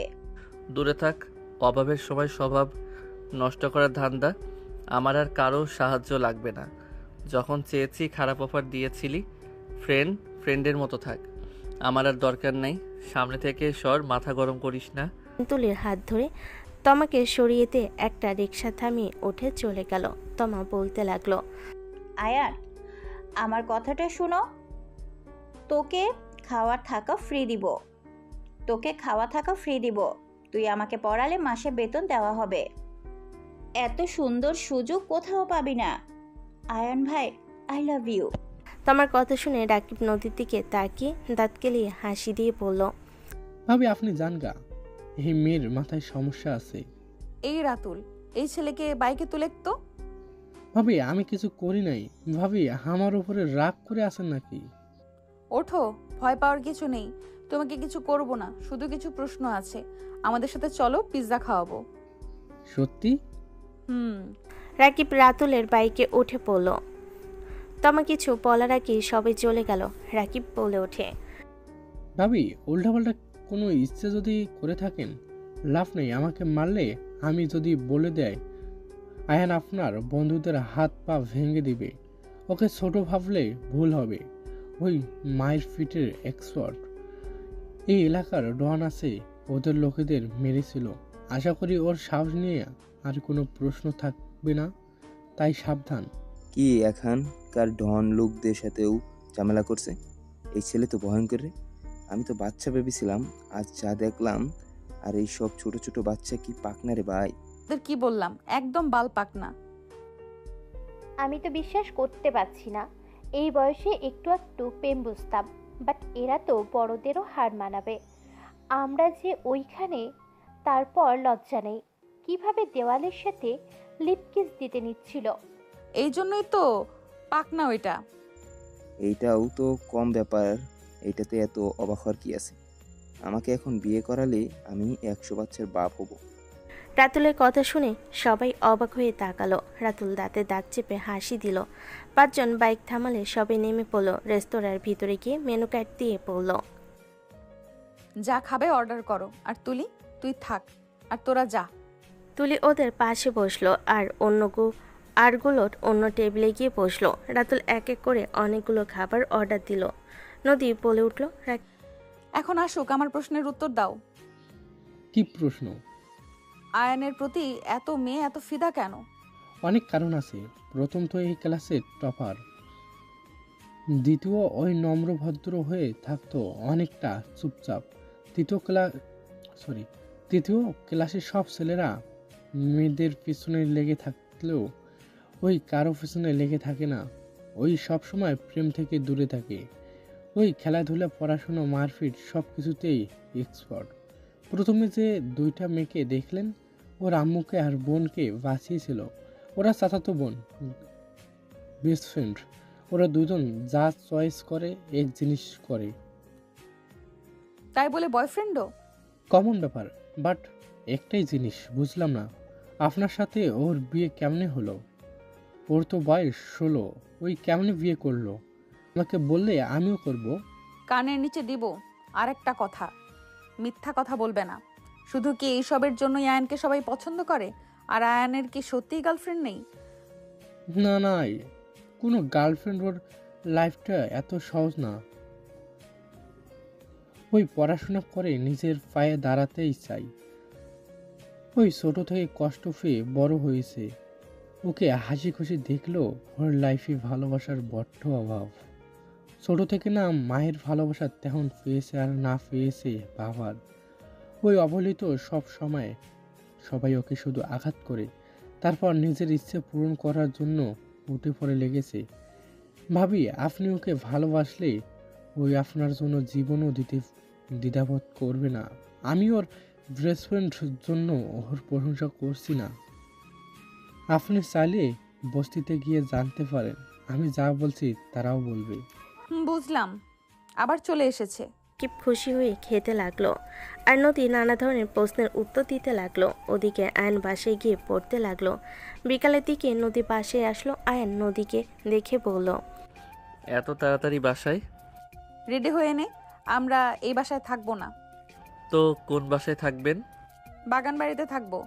ওইখানকার পরিবেশ অনেক সুন্দর। হঠাৎ করে পরিবেশ কেন খুঁজছেন? কম কথা বল, লাগেজ গোছা। নদী আয়নের দিকে লাগেজ দিল। আয়ন নিজের জামা কাপড় গুছিয়ে নিল। নদীর দিকে তাকিয়ে বলল, আপনি নিবেন না? আয়নের গোছানো শেষ হইলে নদী আয়নকে নিয়ে নিচে গেল। নিচে গেলে নদীর সৎমা বলে উঠল, কি ব্যাপার, লাগেজ নিয়ে কই যাও? উনি বলে বাগান বাড়িতে যাবে। তুমি না এখানে থাকবে, আবার ওইখানে কেন যাচ্ছ? আপনাকে কি কৈফিয়ত দিব নাকি? এই চলো। আয়নকে নিয়ে চলে গেল। 15 মিনিটেই ভিতরে পৌঁছে গেল। আয়ন বাসার ভিতরে গেলে দেখে নদীর সব বন্ধুরা। আয়নকে দেখে তুলি বলল, এটাকে নিয়ে আসলি কেন? এইখানে থাকবে, আমি যেখানে ওই সেখানে। ওই আমার থাকার রুমে যাও। নদীর কথা শুনে আয়ন চলে গেল। আয়ন লাগেজ থেকে সব বের করে সব গুছিয়ে নিল। আয়ন টেবিলের সামনে দাঁড়িয়ে বই ঠিক করতে করতে ভাবতে লাগলো, এই মেয়ে কি চাচ্ছে? তার ফ্রেন্ডদেরও এখানে নিয়ে এসেছে। আয়ান নানা ধরনের কথা ভাবতে লাগলো। 5 মাস পর আয়ান পায়চারি করছে। নদী আয়ানের পায়চারি করা দেখে বলল, এত টেনশন করার কি আছে? যেমন পরীক্ষা দিয়েছিস তেমন রেজাল্ট আসবে। আচ্ছা, তোমার কি আমার সাথে ভালো করে কথা বলার কোনো মুড নাই নাকি? যদি না থাকে কথা বলো না। তোমার সাথে প্রতিদিন ঝগড়া ঝামেলা আমার ভালো লাগছে না। দয়া করে চুপ থাকবে। নদী রেগে সজোরে থাপ্পড় মারল। ওর বান্ধবীরা চমকে উঠে বলল, দোস্ত, আজকে এমনিতেই ওই টেনশনে আছে, তুই হুদাই থাপ্পড় মারলি কেন? চুপ কর, তুই একটু বেশি প্রশ্রয় ওকে দিচ্ছিস। বেশি কথা বলবি না। আয়ান গালে হাত দিয়ে বারান্দায় চলে গেল। আয়নের চোখ দিয়ে পানি গড়িয়ে পড়তে লাগলো। আয়ান ভাবতে লাগলো, আম্মু, তুমি আমাকে জন্ম কেন দিয়েছিলে? যদি আমাকে নিজের কাছে নাই রাখবে, তুমি আব্বু আমাকে দুনিয়াতে কেন নিয়ে এসেছিলে? আমার কি অপরাধ ছিল সবসময় কেন সবার অবহেলা অপমান আমাকে সহ্য করতে হবে? সবাই শুধু আমাকে লাথি গুড়ি দিতে পারে। আমাকে কি ভালোবাসা যায় না? যত ভালোবাসা নিজের স্বার্থের উপরে। আয়ন কথাগুলো ভেবে গ্রিলে মাথা ঠেকিয়ে বাহিরের দিকে তাকিয়ে চোখের পানি ছাড়তে লাগলো আর ভাবতে লাগলো, আজ যদি আম্মু তুমি আমার পাশে থাকতে তাহলে আমাকে এত কষ্ট পেতে হইতো না। সবার মায়েরা সন্তানদের সাথে ব্যস্ত হয়ে আছে রেজাল্টের আশায়, আর আমার বেলায় কেউ নেই। আয়ন কথাগুলো ভাবতে ভাবতে টুকরে উঠল। তুলি আয়নের কাঁধে হাত রাখতেই আয়ন তাড়াতাড়ি করে চোখের পানি মুছে নিল। তুলি বলে ওঠে, কান্না থামাও, মিষ্টি খাওয়াও। তোমার স্কুলে ফার্স্ট হয়েছো, গোল্ডেন A+ পেয়েছো। কি সত্যি আপু? হ্যাঁ, এই দেখো। আয়ন মুখ দেখে কোনো হাসি আসলো না। আয়ন তুলিকে ফোনটা দিয়ে দিল। তুলি বলে ওঠে, কি ব্যাপার, তুমি খুশি না? না। কি বলো? তোমার শিক্ষকরা নদীকে কল দিয়ে তোমাকে জানাতে বলেছে তোমাদের শিক্ষকরা খুশি, আর তুমি কি না খুশি না? তুলির কথা শুনে আয়ন মুখে হাসি রেখা টেনে বলল, এই খুশি দিয়ে কি হবে? আজ তো যাদের খুশি হওয়ার কথা ছিল তারা কেউ আমার পাশে নাই। প্রতিবার ফার্স্ট হয় ক্লাসে, কিন্তু সেইটা দেখানোর মতো কেউ নাই আপু। আয়ন কথাগুলো বলে চলে গেল। আয়নের চোখে পানি টলমলো করলো। নদী চুপ হয়ে গেল। তুলি আয়নের পিছন পিছন গেল। আয়নকে নদী বাদে সবাই কনগ্রেস জানাতে লাগলো। আয়ন কিছু না বলে ওয়াশরুমে চলে গেল। নদী রেগে বলে, দেখ কি ভাব দেখে বাঁচি না। আমি তো জীবনে কত ভালো রেজাল্ট করছি, কখনো তো এত ভাব দেখাই নাই। জাস্ট শ্যাট আপ নদী। ভাই বুঝলাম না, তুই যেদিন থেকে শুনেছিস তুই মা হতে চলেছিস সেদিন থেকে যত নাটক শুরু করেছিস, ওর সাথে যা নয় তাই ব্যবহার করছিস। ভাই সেদিন তুই নেশা অবস্থায় পাগলামি করছিস। ওই ছেলে মানুষ, মেয়ে মানুষ নিজেকে সেফ দিলে কোনো ছেলে মানুষ চুপ থাকবে? সেখানে তোর নিজেও ভুল আছে। তুই একা কেন ওর উপরে দোষ চাপাস? আমি বুঝলাম না, ওর সাথে এমন ব্যবহার করছিস। কাজের লোকের সাথেও কেউ এমন করে না। তুই চামচামি করা বন্ধ করবি? তোর এত জ্বালা কেন ওকে নিয়ে? ও ছোট্ট একটা ছেলে, ও যতটা ধৈর্য ধরেছে আমি হলে কবে তোকে ছেড়ে চলে যেতাম। তোর অপেক্ষায় বসে থাকতাম নাকি? ছেলেটার মনে এমনিতেই চাপা, কষ্ট বড় করে নিয়েছে। জানোস, এত ভালো রেজাল্ট করার পরেও ওর মুখে খুশি নেই। তার কারণ জিজ্ঞাসা করলে কি বলেছে শুনবি? আমার শোনা লাগবে না, চুপ কর, বকবক করিস না। আয়ন ওয়াশরুম থেকে বের হইলে তুলি কিছু বলতে যাবে, সাথে সাথে আয়ন বের হয়ে গেল। আয়ন সোজা ওর সৎ বাবার বাড়ির সামনে গিয়ে দাঁড়ালো। আয়ন রাস্তায় দাঁড়িয়ে অপেক্ষা করতে লাগলো। এক নজর ওর মাকে দেখার জন্য অনেকক্ষণ রোদের ভিতরে দাঁড়িয়ে থাকলো। 1 ঘন্টার দিকে নদীরা ওর ফ্রেন্ডরা মিলে গাড়িতে করে যাচ্ছিল। আয়নকে দেখে গাড়ি অ্যাক্সিড করে দাঁড় করালো। ওর দিকে নজর রাখতে লাগলো। অনেকক্ষণ পর আয়নের আম্মু একটা মেয়ের হাত ধরে আসছিল, সাথে আয়নের সৎ বাবা ছিল। আয়ন খুশি হয়ে সামনের দিকে এগিয়ে যেতে লাগলো। ওর সৎ বাবাকে দেখে আয়ন সাথে সাথে গাছের পিছনে দাঁড়ালো। আয়নের আম্মুর চোখে পড়লে কিছু না বলে চলে গেল। গেটের ভিতরে গেলে আয়ন বের হইল। কিছুক্ষণ পর আয়নের আম্মু বের হয়ে আসলো। আয়ন দৌড়ে গিয়ে ওর আম্মুকে জড়িয়ে ধরলো। আম্মু, আমি না গোল্ডেন A+ পাইছি। আয়নের আম্মু আয়নকে নিজের থেকে সরিয়ে দিয়ে হাতে কিছু টাকা দিয়ে বলল, এখন এখান থেকে চলে যা, এখানে আসিস না। তোর রেজাল্ট শুনে অনেক খুশি হয়েছি। আর রাকিবের কাছে আমি ফর্ম ফিল আপের টাকা দিয়ে দিমনি। এই টাকা আমার কাছে আপাতত আছে, বুঝোস তো, অনেক কষ্টে টাকাগুলো বাঁচাইছি। আয়নের আম্মু চারিদিকে তাকিয়ে দেখতে লাগলো আর আয়নের সাথে কথা বলতে লাগলো। আয়নর আম্মুর দিকে এক নজর তাকিয়ে আছে। আয়নের চোখে পানি, সেদিকে আয়নের আম্মুর কোনো খেয়াল নেই। একবার আয়নের দিকে তাকালো না। আয়ন টাকাটা ওর আম্মুর হাতে দিয়ে বলল, আম্মু, টাকা চাইতে আসি নাই, এখানে শুধু তোমাকে রেজাল্ট বলতে এসেছিলাম। আমি অনেক ভালো আছি আম্মু, তোমাকে চুরি করে টাকা গুছিয়ে আমাকে দিতে হবে না। আয়ন কথাগুলো বলে আয়নের আম্মু ওর দিকে তাকালে আয়ন ঘুরে চোখের পানি মুছতে মুছতে যেতে লাগলো। আয়নের আম্মু কিছু বলবে, তখনই ভিতর থেকে ডাক আসলে আয়নের আম্মু দৌড়ে চলে গেল। আয়নের বুকের ভেতর যেন চাপা কান্না জমে যেতে লাগলো। আয়ন নদীর গাড়ির সামনে দিয়ে গেল, খেয়াল করলো না। আয়ন সোজা নদীর পাড়ে চলে গেল। আয়ন নদীর দিকে তাকিয়ে ভাবতে লাগলো। মন চাচ্ছে নদী তোর বুকে ভেসে যাই, কিন্তু নদী জানিস আমি না বাবা হতে যাচ্ছি। জানি নদী আমার সন্তান এই দুনিয়াতে আসতে দিতে চাচ্ছে না। তোর নামের সাথে নাম মিলে যায় নদী। জানো নদী, আমার না খুব ইচ্ছে করে তোর বুকে হারিয়ে যেতে। আগে যদি তোর বুকে হারিয়ে যেতাম তাহলে আজ না তোর নামের সাথে নাম মিলে যাওয়া এক নারীর সাথে দেখা হইতো, আর না আমাদের কোনো সন্তান হইতো। আয়ান কান্না করতে লাগলো। আয়ান লাফ দিতে গিয়েও ভাবতে লাগলো, না আয়ান, এমন কিছু করিস না। তোর লাইফের মতো তোর সন্তান বাবাহারা হয়ে যাক, এইটা নিশ্চয়ই তুই চাস না। মায়ের তো অন্য জায়গায় বিয়ে করলে হয়ে যাবে, কিন্তু তোর সন্তানের কি হবে? তুই একজন ভালো বাবা হতে পারবি। আয়ান, তুই এমন ভুল করিস না। আয়ন অনেকক্ষণ নিজেকে বুঝিয়ে নিল। অনেকক্ষণ বসে থেকে রাতে আয়ন বাসায় ফিরল। আয়নকে দেখে সবাই ওর দিকে তাকিয়ে বলল, কি ব্যাপার আয়ান, কোথায় ছিলে সারাদিন? কোথাও না আপু, একটু ঘুরলাম, নিজেকে সময় দিলাম। আচ্ছা যাও, ফ্রেশ হয়ে আসো, আজ আমি তোমার পছন্দের রান্না করেছি। ধন্যবাদ আপু। আয়ন রুমে গিয়ে গোসল করে বের হইল। বাইরে নদীর জোরে জোরে হাসি কানে আসলো। আয়ন শার্ট প্যান্ট বারান্দায় মেলে দিয়ে শুয়ে পড়ল। নদী রুমে এসে বলল, ওই সারাদিন কই ছিলি? কোনো খোঁজ খবর নাই। শোন, বাইরে খেতে যাব, রেডি হয়ে নে। ক্ষুধা নাই, আপনারা যান। এত নাকামি করবি না, তোর জন্য সবাইকে ট্রিট দেব, চল। তুলি আপু কষ্ট করে রান্না করছে, সেইটা বাদ দিয়ে বাইরে খেতে কিভাবে যাব? আয়নের কথা শুনে নদীর রাগ হতে লাগলো। নদী বলে উঠল, নদী ওকে থাক তুই তাহলে, তোর আপু রান্না করছে, চল তোকে খাওয়াবো। রেখে আয়নের কলার ধরে টেনে নিয়ে যেতে লাগলো।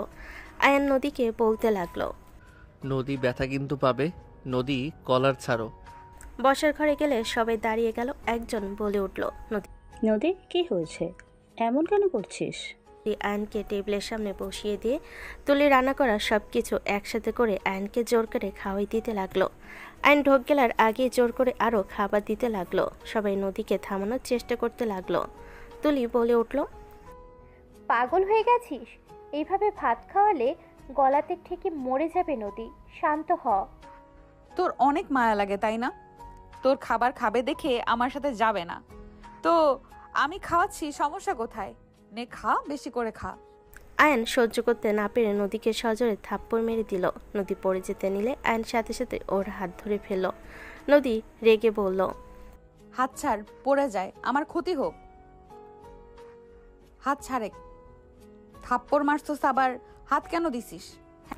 আয়ন নদীর হাত ধরে সোজা দাঁড় করিয়ে দিয়ে বলল, ব্যাস অনেক হয়েছে, আমি এখনই শুধুমাত্র আমার সন্তানের জন্য এখানে পড়ে আছি, না হইলে আমি কবে এখান থেকে চলে যেতাম। তোমার পাগলামি আর নেওয়া যাচ্ছে না। বাচ্চা হইলে আমি আমার সন্তানকে নিয়ে চলে যাব। তুমি তোমার মতো জীবন কাটাও, আমি তোমার কোনো ভালো খারাপের দিকে ঘুরেও তাকাবো না। আর 5 মাস আমাকে সহ্য করো দয়া করে। আয়ন কথাগুলো বলে চলে যেতে নিলে নদী কান্না করতে করতে বলল, হ্যাঁ আমি ঠিক ধরছি, বাচ্চা হইলে তো তুই তুলির কাছে একেবারেই চলে যেতে পারোস। তুলি তোকে এই বুদ্ধি দিয়েছে, আমি কি জানি না? আমাকে তো আর তোর ভালো লাগে না আমার সাথে এমন বোরিং বাচ্চার জন্য, আমি কি বুঝি না? তুলির সাথে প্রেম জমেছে, কি ভাবছস আমি কিছু জানি না? আমি সব কিছু খেয়াল করেছি। আমাকে তোদের বোকা মনে হয় তাই না? আমার চোখের আড়ালে কি পরিচয় থাকোস, আমি কি কিছুই জানি না মনে করছস? নদীর কথা শুনে তুলি আয়ন সবাই অবাক হয়ে গেল। আয়ন নদীর দিকে তাকালো। নদী কান্না করতে করতে চেয়ারে বসে পড়ল। তুলি বলে উঠল, নদী, তুই এমন জঘন্য চিন্তা ভাবনা কিভাবে করলি? আমার আর আয়ানের মধ্যে প্রেম চলছে? আমি তো বিশ্বাস করতে পারছি না তুই আমাকে আর আয়ানকে এইভাবে জড়িয়ে দিবি। চুপ কর, তুই কোনো কথা বলবি না। তুই আমার জীবন বাঁচিয়েছিস দেখে আমি তোকে নিজের জীবনের থেকেও বেশি ভালোবাসতাম, বিশ্বাস করতাম, আর সেখানে তুই আমার আড়ালে পিঠে ছুরি মারছস। সব সময় বলতি আমাকে বেস্ট ফ্রেন্ড, আমার বোন, অথচ আমার স্বামীকে তুই কেড়ে নিয়েছিস। নদী, তোর এই আমার উপরে বিশ্বাস? নদী বাজে কথা বলবে না একদম। আমাকে আর তুলি আপুকে নিয়ে বাজে কথা বললে আমি ভুলে যাব তুমি আমার ওয়াইফ। কি বাজির কথা বলছি আমি? আমাকে ঘুম পাড়িয়ে দিয়ে তুই ছাদে গিয়ে তুলির সাথে রোম্যান্স করস, আমি কি কিছু জানি না? নদী জাস্ট শাট আপ। আমাকে ধমক দিবি না। তুলি অসুস্থ হইলে সবার থেকে তোর টেনশন বেশি থাকে, আর আমি অসুস্থ হইলে কই তোকে তো কখনো টেনশন করতে দেখি না, অথচ 5 মাসের ভেতরে তুলির জন্য একদম পাগল হয়ে গেছিস। আয়ন রাগে সামনে থাকা ফুলদানি সজোরে ঘুষি মেরে বলল, আপু এটাকে চুপ করতে বলো, আমার রাগ কন্ট্রোল হারিয়ে যাচ্ছে। আমি ওর গায়ে হাত তুলবো, ওকে চুপ করতে বলো। সত্যি বললে সবার জলে। নদীর কথা শুনে ওর বাকি ফ্রেন্ডরা বলে, দোস্ত তোর কথা ভুল হচ্ছে, ওদের মধ্যে তো ভাই বোনের মতো সম্পর্ক, আমি তো কখনো খারাপ কিছু দেখি নাই। নদী কান্না করতে করতে বলল, এই ছবিগুলো দেখ। ওর ফোন থেকে কিছু ছবি দেখলে আয়ন তুলি অবাক হয়ে গেল।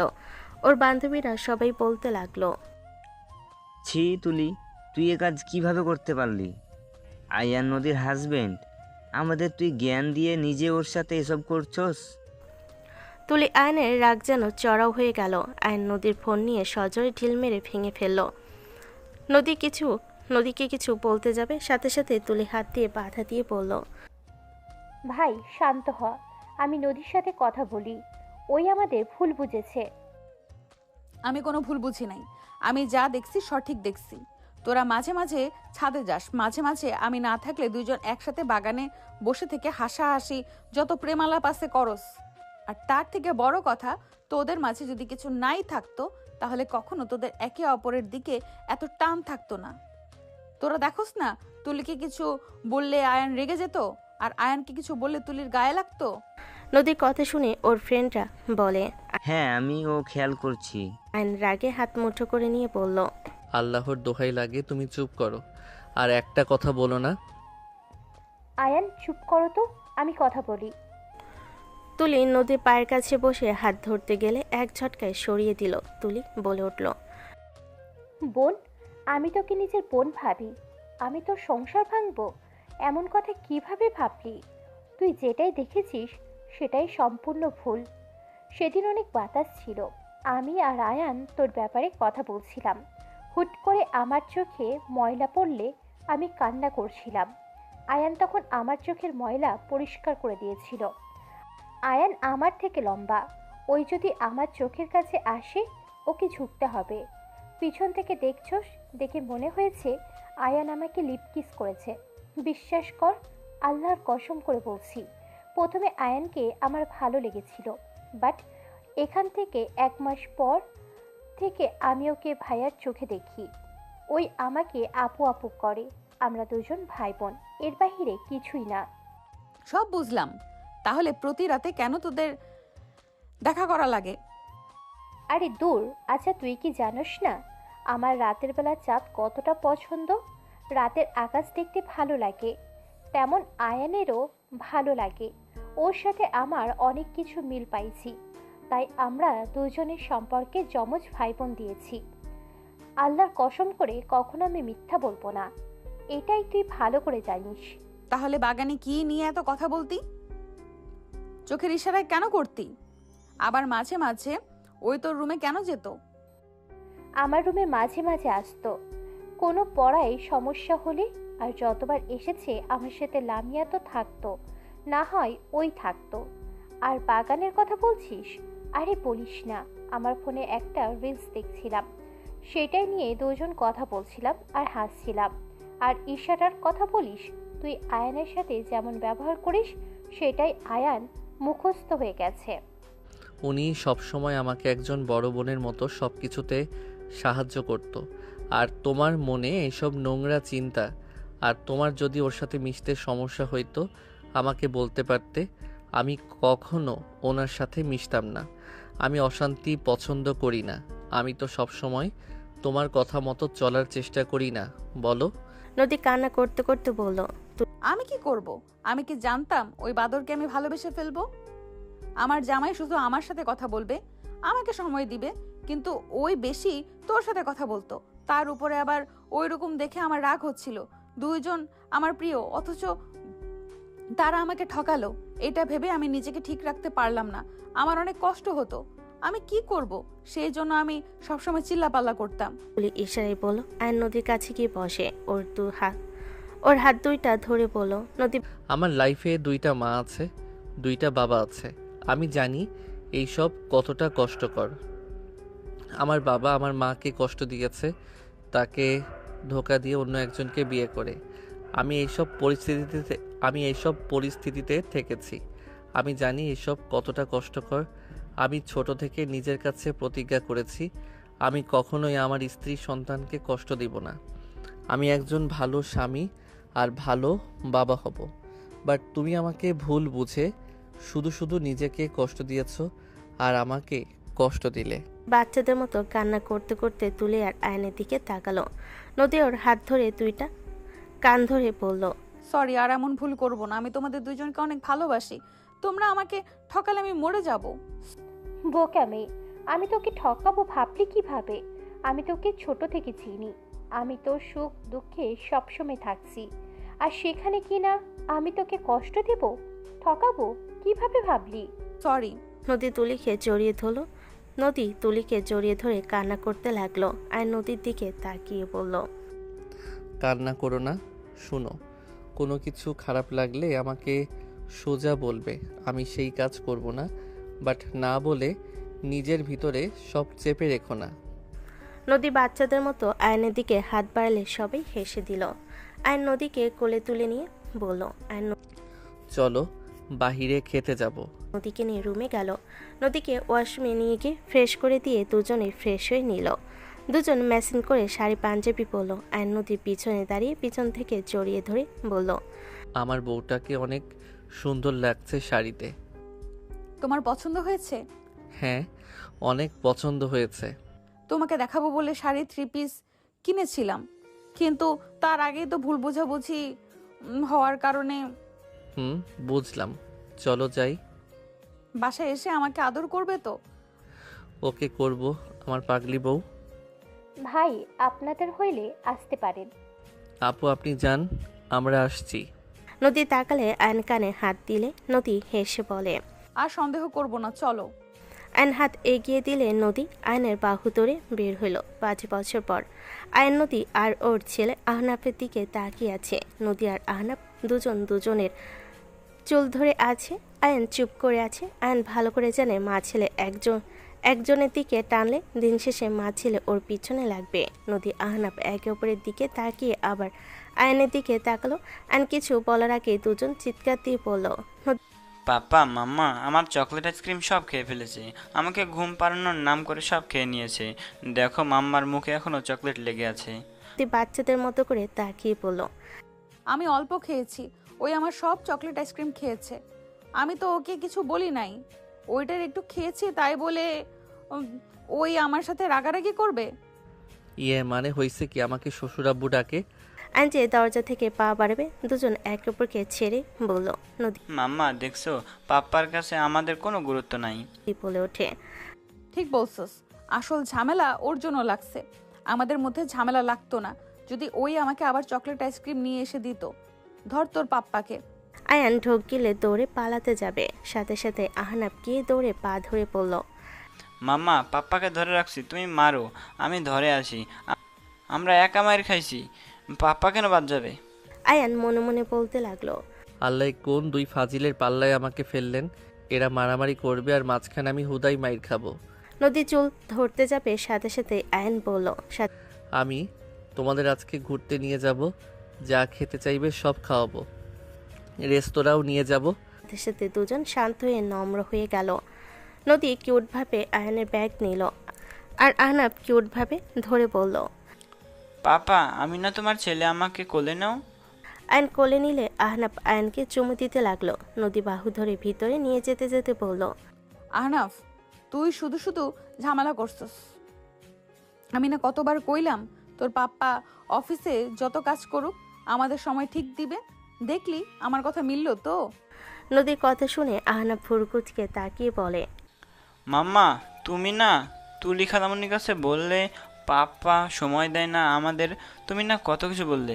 নদী আহনাফের কথা শুনে আহনাফের মুখ বন্ধ করে দাঁত চেপে হাসি দিয়ে বলল, জান আমি কি তোমার নামে কিছু বলতে পারি বলো? যান যাও গোসল করে আসো, আমি তোমার জামা কাপড় বের করে দেব। আচ্ছা আব্বু থাকো। আয়ন ওয়াশরুমে গিয়ে দীর্ঘ নিঃশ্বাস ফেলে বলল, উফ এই নদীও না ছেলেটাকে নিজের মতো নাটকবাজ বানাচ্ছে। উফ অল্পের থেকে বেঁচে গেলাম। আয়ন কথাগুলো ভাবতে ভাবতে গোসল করতে লাগলো। গোসল করে তোয়ালে পরে বের হইল। দেখে আহনাফ নাই। নদী শার্ট প্যান্ট বের করে খাটে রাখলো। নদী আহনাফের দিকে তাকাতেই নদী লুচ্চাদের মতো ঠোঁট কামড়াতে কামড়াতে বলল, তোমাকে একদম হট লাগছে। আয়ান নদীর কথা শুনে হাসি দিয়ে টান দিয়ে নিজের সাথে জড়িয়ে নিয়ে বলল, তাই চলো তাহলে একটু আদর করে নেই। না না, এখন না, রাতে বাবুকে ওর নানির কাছে পাঠিয়ে দেব। আচ্ছা। তোমাকে অনেক মিস করছি বাবু, অনেক মিস করছি। সরি জান, আমি কাজ তাড়াতাড়ি শেষ করে আসার চেষ্টা করছি। আব্বুকে জিজ্ঞেস করে দেখো। আব্বু বলেছে। এই জন্য তো আমার বউকে এত কিউট লাগছে। নদী ভুরকুচকে তাকালে আয়ন সোজা নদীর মাথার পিছনে ধরে ঠোঁট জোড়া নিজের দখলে নিয়ে নিল। নদী আয়নের মাথার পিছনে ধরে পাল্টা জবাব দিতে লাগলো। কারো আসার শব্দ শুনে আয়ন তাড়াতাড়ি করে নদীকে ছেড়ে দিয়ে শার্ট প্যান্ট পরতে লাগলো। নদী তুলিকে দেখে বলে উঠল, তুলি তুই? হাই, কেমন আছিস দুজন? আলহামদুলিল্লাহ। আপু দুলাভাই আসে নাই? এসেছে নিচে। আয়ান, তুই ফ্রি কি? আপু চল আজকে 4 জন মিলে ঘুরবো। 4 জন? আমার ছেলেকে নিয়ে আর ওকে নিয়ে যেতে হবে। 10 দিন বাসায় আসি নাই, 2 জন মারামারি লাগিয়েছিল। আমি যদি 2 জনকে না নেই আমার চুল একটাও থাকবে না। তোকে এখনো এই নদী মারে? আমি তো আকাশের থেকে শুনেছিলাম আমার বান্ধবীর জামাই ছাড়া কিছুই বোঝে না। ভালোবাসলে মায়েরও দেওয়া লাগে। যাই হোক, তোর ছেলেকে নিয়ে যাব। সে নিচে রেডি হয়ে তার আঙ্কেলের কোলে। ওকে চল বাবু, তুমিও আসো। ওকে যাও। অ্যান্ড ওয়ালেট গাড়ির চাবি নিয়ে নিচে গেল। তুলির হাজবেন্ডের সাথে কুশল বিনিময় করলো। নদীর সৎমা বলল, আম্মু থাক, ওই কান্না শুরু করবে। আম্মু থাক। আন্টি, আমি এটাকে রেখে দোষ হাতে চাই না। তুলির হাজবেন্ড কোলে নিয়ে বলল। আহনাফ তুলির হাজবেন্ডকে চুমু দিয়ে বলে। 4 জন হেসে বের হইল। সবাই ঘোরাঘুরি করে রেস্তোরাঁয় চলে গেল। সবাই একটা টেবিলে বসে কথা বলতে লাগলো। আহনাফ ঘুমিয়ে গেলে আয়ন বুকের সাথে নিয়ে থেকে সবার সাথে কথা বলতে লাগলো আর হাসতে লাগলো। হঠাৎ করে আয়নের সামনে টেবিলের দিকে চোখ গেল। আয়নের হাসি থেমে গেল। নদী আয়নের দিকে তাকিয়ে বলল, কি হয়েছে? নদী পাশের টেবিলে তাকাতেই বলল, তোমার আম্মু। আয়নের সামনে আয়নের আম্মু ভাসুরের ছেলে এসে আয়নকে সালাম দিল।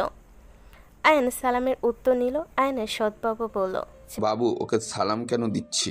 ছেলেটা ঘুরে বলে, চাচ্ছু আমার বস, আমি যে কোম্পানিতে জব করি ওটাই ওনার। সবাই চমকে উঠল। আয়নের আম্মু সৎ বাবা অবাক হয়ে দাঁড়িয়ে গেল। সৎ বাবা বলে, কি রে আয়ান, কোম্পানি তোর কোথাও ভুল হচ্ছে। দূর চাচ্ছু, কি বলো, ভুল কেন হবে? আয়ান বলে ওঠে। যান আপনার ফ্যামিলির সাথে সময় কাটান। আয়নের থেকে অনুমতি নিয়ে ছেলেটা চলে গেল। আয়ন ওইদিকে পাত্তা না দিয়ে সবার সাথে গল্প করতে লাগলো। আয়নের আম্মুর চোখে খুশিতে চোখের পানি বের হইতে লাগলো। সবাই অবাক হইলে আয়নের সৎ আব্বু বলল, তোমার ছেলে দেখো বড়লোক হয়ে গেছে, দেখে কোনো খোঁজ খবরই নাই। সবাই অবাক হয়ে গেল। আয়নের আম্মু বলল, চুপ, কোনো কথা বলবে না। বলেছিলাম না আমার ছেলে একদিন অনেক বড় হবে। আমার দোয়া আল্লাহ কবুল করেছে। আয়নের আম্মুর কথা আয়নের কানে অল্প আসলে কিছু বলল না। নদী বলে ওঠে, তোমার আম্মুর কাছে যাব, ওনাকে এখানে নিয়ে আসি। দরকার নাই। নদী আর কিছু বলল না। এইদিকে ছেলেটা বলে, ছোট আম্মু এইসব কি বলেন? ওনার আম্মু আপনি। আয়নের সৎ বাবা বলে, হ্যাঁ, ওই আয়ান ওর বড় ছেলে। ওই পিচ্চি ছেলেটা কে? ছেলেটা কথাটা শুনে বলে, কালো শাড়ি, ওটাই ওনার ওয়াইফ। আর বুকে তার ছেলে আহনাফ আর 2 জন চিনি না। আয়নের আম্মু অবাক হয়ে বলে, কি ওইটা আমার নাতি? আয়নের আম্মু এক মুহূর্ত দেরি না করে উঠে পড়ল। আয়নের পাশে গিয়ে আহনাফকে কোলে নিতে গেলে আয়ন কিছু বলল না। নদী সালাম দিল। আয়নের আম্মু সালামের উত্তর নিয়ে বলল, আমার নাতি হয়েছে, কখনো তো বলস নাই। আমার খুশি আর কারোর সাথে ভাগ করতে ইচ্ছে করে না। দোয়া করি সুখী হ। মাশাআল্লাহ, বৌমা অনেক সুন্দর হয়েছে। আন্টি বসেন। না মা, বসতে আসি নাই। আমি তোমাদের সুখের সময় থাকার যোগ্যতা রাখি না। আমি দুঃখের সময়ও ছিলাম, সুখের সময়ও থাকবো না।